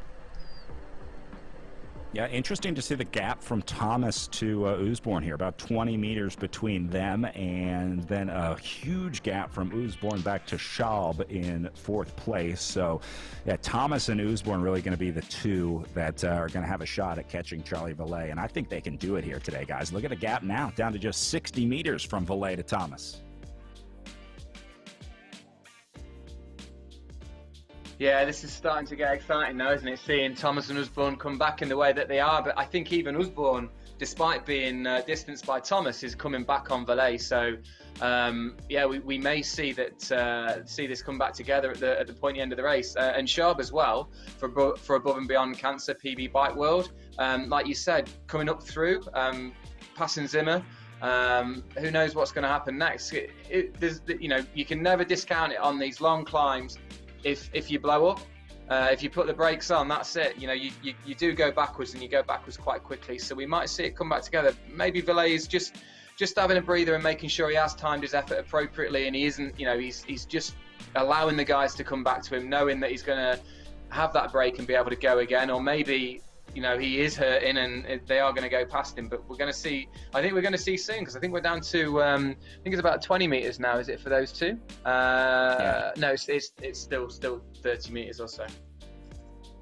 Thomas coming like a freight train behind Charlie Velez here, and I do think he's going to make the catch relatively soon here in the next kilometer or so. Velez, you got to give him credit, though, for the aggressive riding. This guy attacked pretty much from the gun, got himself solo on the climb, and then just started tapping out the tempo, found his zone. But this is the art of racing, Frank. It's about knowing how much you have in the tank and trying to time that out just right, rationing your energy so that you have just enough left at the finish line. Well, and it looks like Velez has, calmed it down. It looks like he's riding endurance / tempo at 4 watts per kilogram like a normal human being. And, I think he's kind of trying to regain some fitness there and recover a little bit as Thomas is going to catch him. Let's see if Velez can catch when Thomas comes over the top here. Oh, look at Thomas in orange. Now Velez has to respond. This is good racing right here. Just like real life. Velez now has to redouble his efforts to try to stay on Thomas's wheel here. And that's going to be bad news for Usborne, because if these guys start racing against each other, they're going to leave Usborne in their dust. So Usborne definitely would have wanted to go with these guys if he could have. But now Thomas and Velez are having a slugfest up at the front. And I think actually, Brad, we're at a short flat section for Valet and Thomas, so it's probably perfect timing for them to join forces. There may be some drafting benefit just over the next 200-300 meters just before this next hairpin. It kicks up again, I think, but that section there was flat, so maybe they would have put a little bit more time into to Usborne there, and in fact they have. Usborne's now at 100 meters, I think. So those two guys going against each other and rounding off each other, it looks like they've gapped Usborne by a little bit more.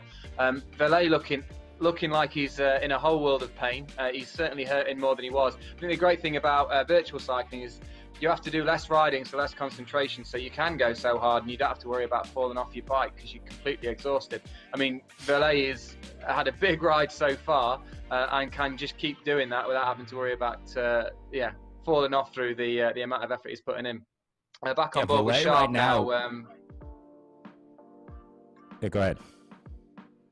So I was just going to say we're back on board with Sharp right now as it looks. You see Valet just turning up round the corner there, and Usborne is looking like he's closing the gap now to Thomas and Valet down to 50 meters, with Sharp only 90 meters behind, so 150 meters off the leader. And we've seen a gap come down from that big with Thomas bridging over to Valet. So anything's possible now. They could quite likely come back together.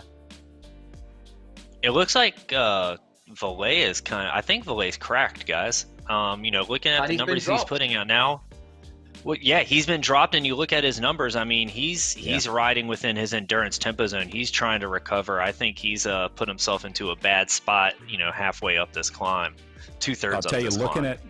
Looking at Valet on his rider cam right now, if this were real life, he looks like a guy that's looking for a gas station to buy like 3 Cokes and a Snickers to try and get home right now. I mean, he is suffering. This is like, we've all been there where you're like, I just need some calories here. I will literally eat anything at this point. He's starting to crack, I think.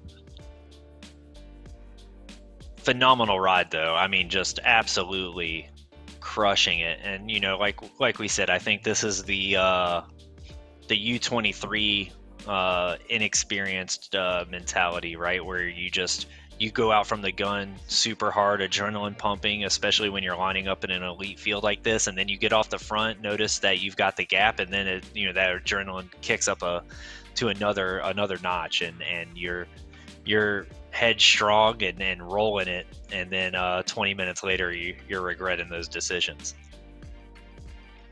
Time to pull out my t-shirt. Not how you start, it's how you finish. By the way, I also have a special election edition T-shirt of that coming out as well here. All right, we'll stick to bike racing. Osborne's just joining Velez as well now. And turning the screw as well, and coming through quite hard still, and forcing Velez to do some chasing to stick with him and keep riding. I think you're right, Frank. I think Velez has found himself in that unfortunate position of doing too much too soon. Perhaps as an air of I guess with power figures like Velez, you can afford to be a little bit arrogant, but perhaps an air of arrogance to think that he was going to be able to ride off for the entire duration of the climb. But with 3 kilometers to go, it's put him, I think 4 kilometers to go, it's probably put him in good stead for a podium position, or certainly a top 10, riding so hard so soon. And there we go. Absolutely. You can see the riders just falling off by the way. And Osborne was kind enough to Velez to not go into the red and ride right through him and keep riding and make Velez chase. He came by nice enough to Velez was able to slot in behind him and kind of keep pace. Yeah, another Austin Post. Back. Sorry, Brad. This is Post is. You got Austin Post, yep. Yeah, Post is one of the community riders who qualified through the amateur events. Doing a phenomenal ride here for 5th place right now. Oh, that's an interesting story to come from the amateur Echelon League and then get the entry. Frank, it's the 10 best riders from the amateur race. Is that right?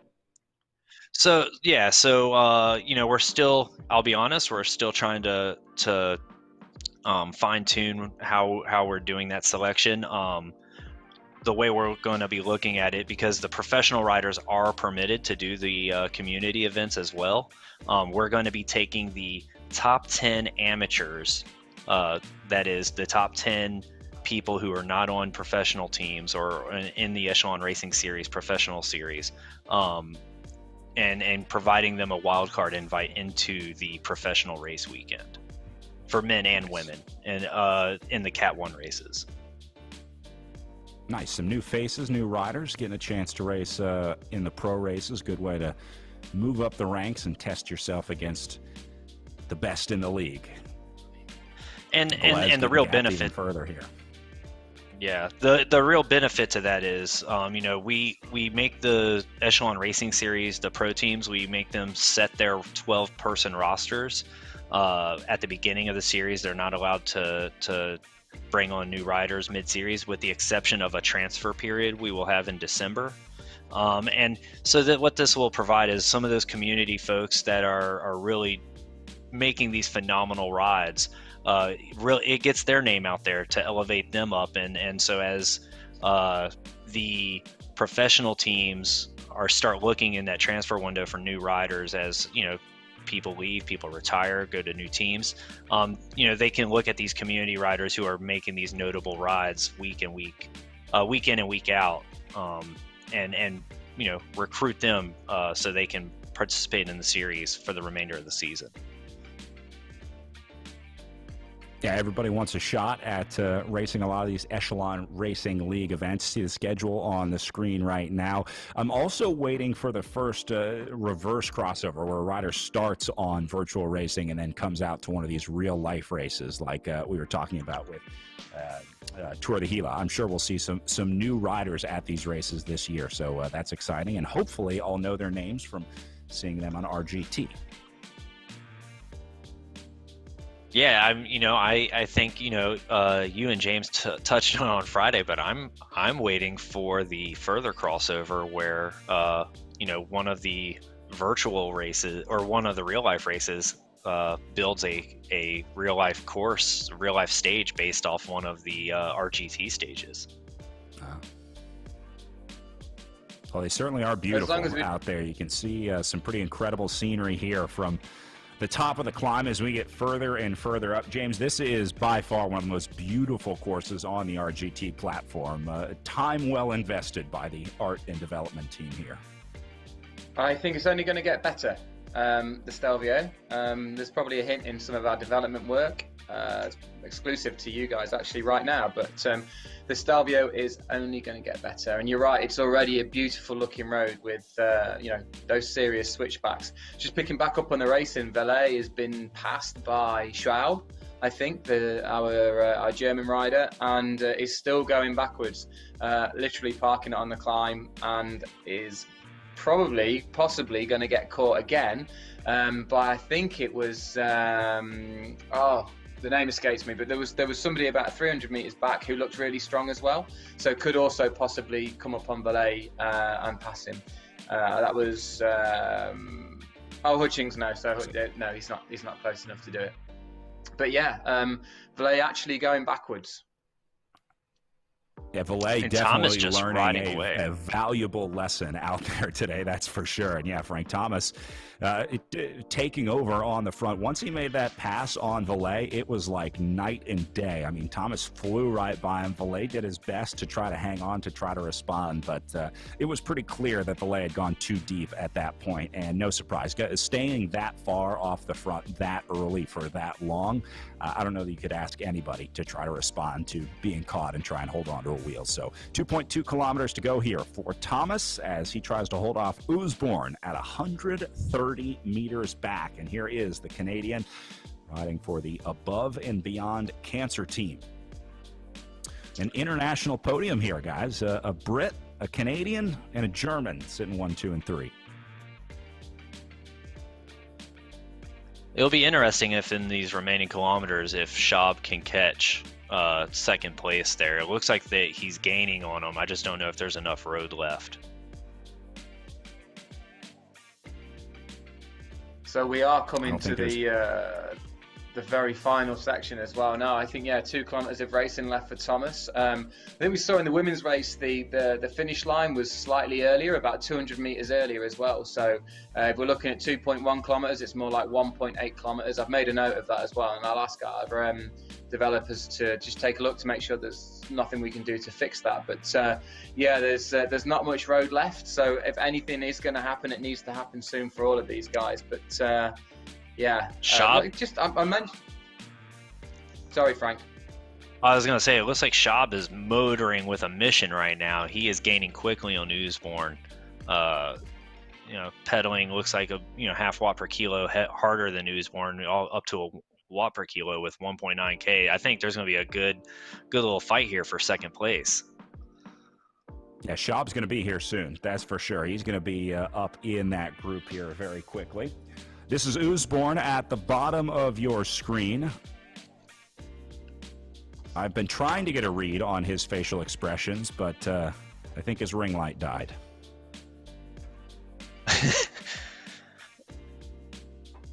Usborne looks like one of the Night Watchmen from Game of Thrones. I would not want to go up against. All right, so just waiting for this gap to come down between the German Schaub and the Canadian Usborne. And then meanwhile, Thomas continuing to motor away. Look at this, 220 meters up the road on Usborne right now. I don't know if Thomas is coming back today with 1.4 kilometers to go for him up to the top. And look at this, James. He's in the green zone, even riding blue around the switchback. This guy's feeling good right now.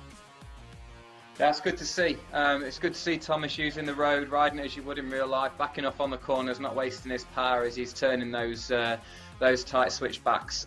If you watch the power number in the top left-hand corner, if that goes red, it means that you've got the brakes on, and actually any power you produce when the brakes are on is wasted. So obviously Thomas has done some homework and he knows how to ride the platform. You don't pedal through all the corners if you don't need to. But yeah, this is really exciting final stage for the inaugural RGT Cycling Project Echelon Partnership Event Series, whatever we shall call it. It's been great so far. 1.4k to go for Usborne and Schaub have now joined forces. They are both riding for the same team, so there's going to be no allegiances right now, as every man will be for himself. Frank, how do you deal with that scenario yourself? If you find yourself with a teammate on the final lap or on the final closing sections of a climb, what would you be thinking right now? Yeah, I mean, right now it looks like there are no allegiances, and Schaub just said we'll split the money at the end, right? Yeah, I think that question just got answered there, James, by Schaub here. I think it's at this point, right? Third place is not in any worry of getting caught by fourth. They've got second and third locked up, and I think it's just a friendly competition between the two teammates at this point.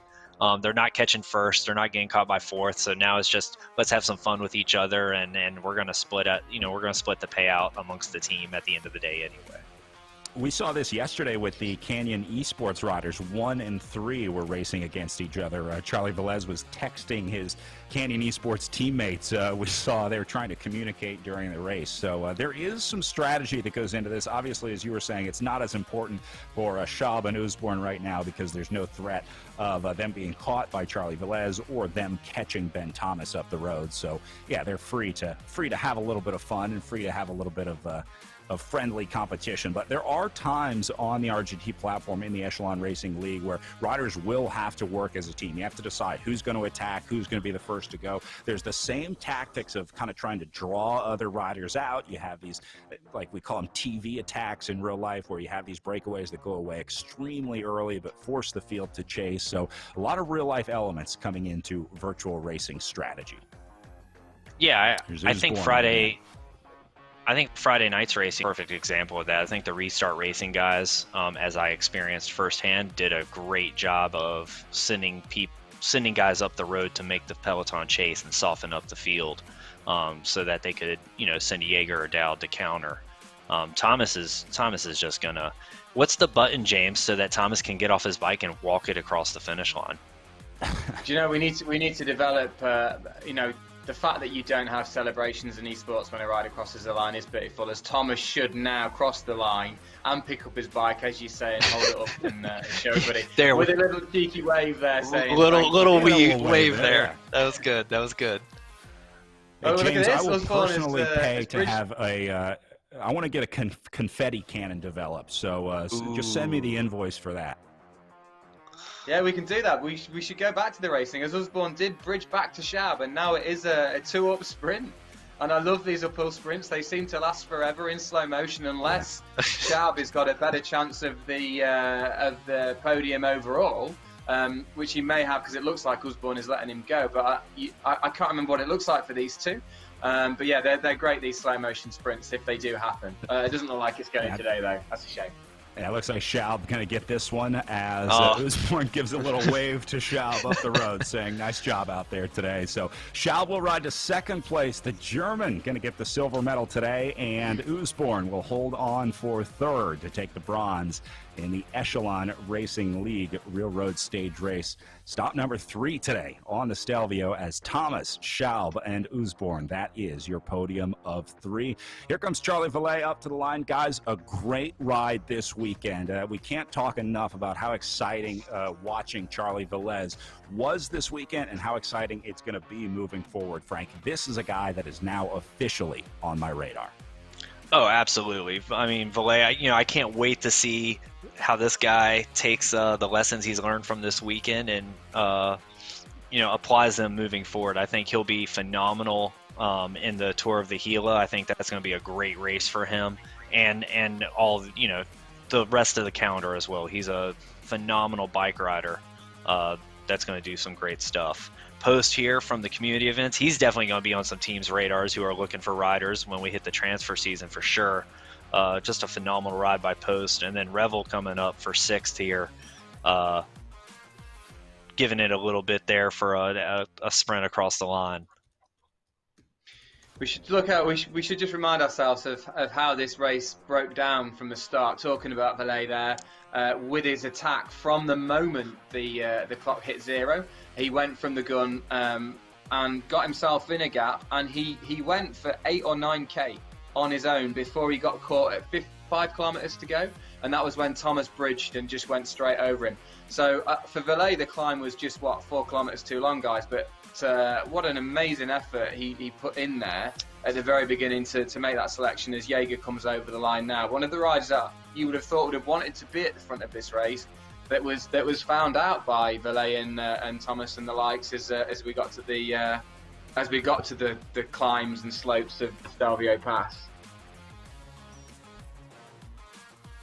I see the riders cooling down and getting ready for our post-stage press conference here. We'll try to grab a word with a few of these guys, give them a chance to catch their breath, because after a trainer ride like this, Frank, it's totally different than a real-life ride. I've interviewed riders like as soon as they cross the line in real life, but I have never had a rider as out of breath as they are after finishing a virtual race. Yeah, it's it's something. You really just collapse on the bike, and it takes a good minute or two to kind of be able to catch your breath, to even be able to utter words, or take a drink, or just anything. You cross the line, and it's a feat to turn over the pedals just to start your recovery spin. Yeah, totally. Feels good to be done, though, as they wrap up a long weekend of racing. Now they get a couple weeks off until we head to the virtual tour of the Gila coming up next at the first week of December. So we're going to try and grab a word with these. We're going to take a short break before we do that. When we come back, we're chatting with some of your riders from the Echelon Racing League men's event on the Stelvio.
The 2020 Echelon Racing League is brought to you by Biomoto.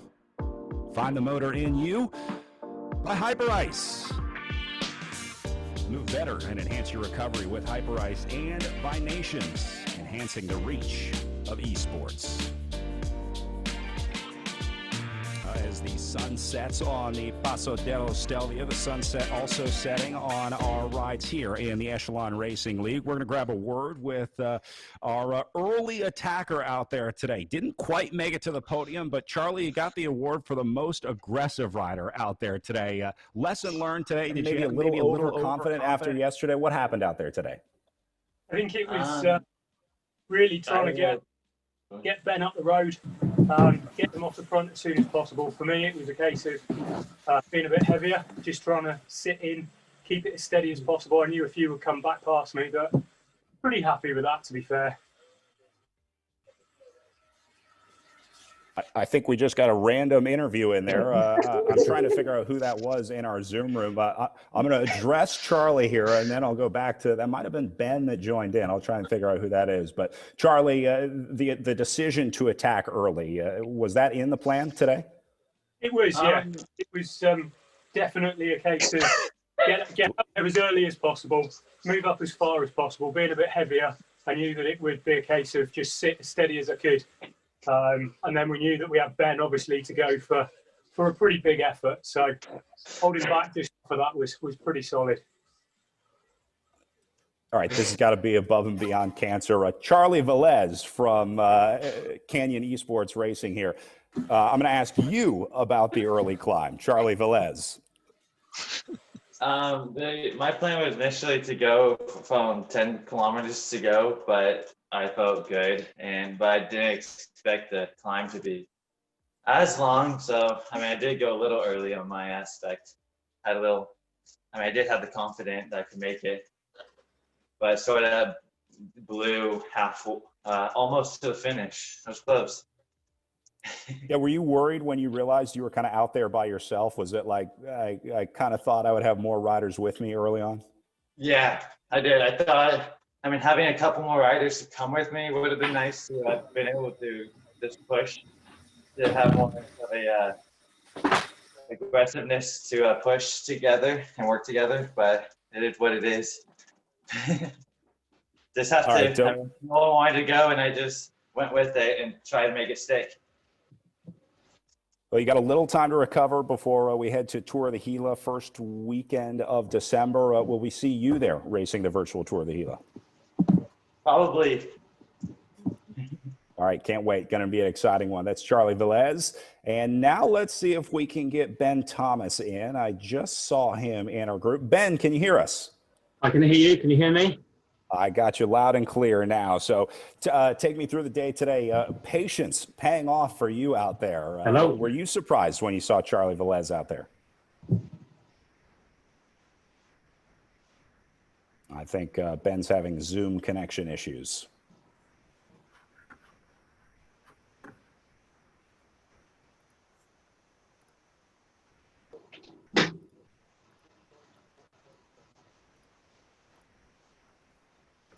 Sorry about that, Ben.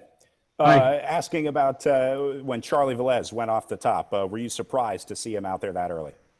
Yeah, definitely. It was an early attack, but I knew that the race was just going to split straight from the start. Definitely didn't have the legs to follow it from the start, but kind of went at my own pace and yeah, kind of came back slowly as you do on a climb like that. Can't really go over the limit, but yeah, I was definitely surprised at the pace that he went off.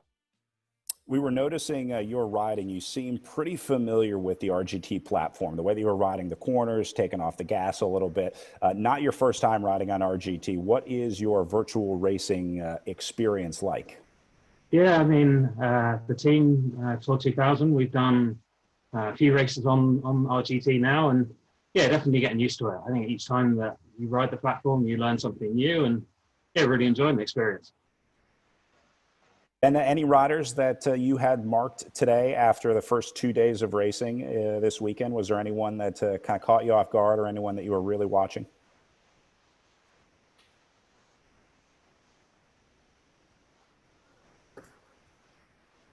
Hello?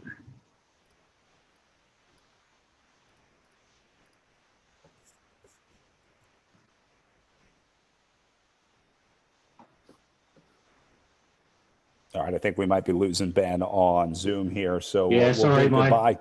Oh, yeah, sorry my about that. My Wi-Fi is pretty patchy, so I apologise. But yeah, I think from the first, or even when we saw the entry list, we saw kind of the strength of the teams that are on the start list, so we knew there was a lot of riders to look out for, and we know certain names from all the races that we've done on here and other platforms. So yeah, I think there's definitely people to watch out for this weekend and the rest of the series as well.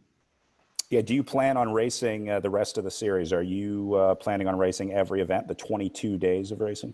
Yeah, that's the plan at the moment. Obviously, it's hard to kind of put it into the normal schedule.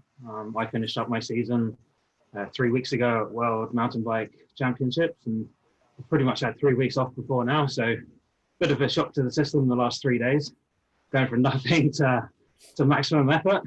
It doesn't feel good, but yeah, hopefully over the next few weeks as I get back into training, it should feel even better. So we'll see what happens over the next few months. Looking forward to it. Oh, right back to work, but it seems like the form is coming back pretty quickly. Congratulations on a great ride today, Ben. That's Ben Thomas, your race winner here on Stage 3 of the Echelon Racing League up the Paso dello Stelvio. Well, that does it for this weekend of racing. Frank, the series continues December 4th through 6th with the Tour of the Gila in Silver City, New Mexico. I can tell you I have been back and forth on the phone with race director Jack Brennan. I am super excited about this one to get some real-life racing onto the virtual RGT platform. Do you guys feel the energy over there at Echelon Racing League headquarters? To get this race launched and to let people experience Silver City, New Mexico, and the Tour of the Gila, at least in a virtual sense.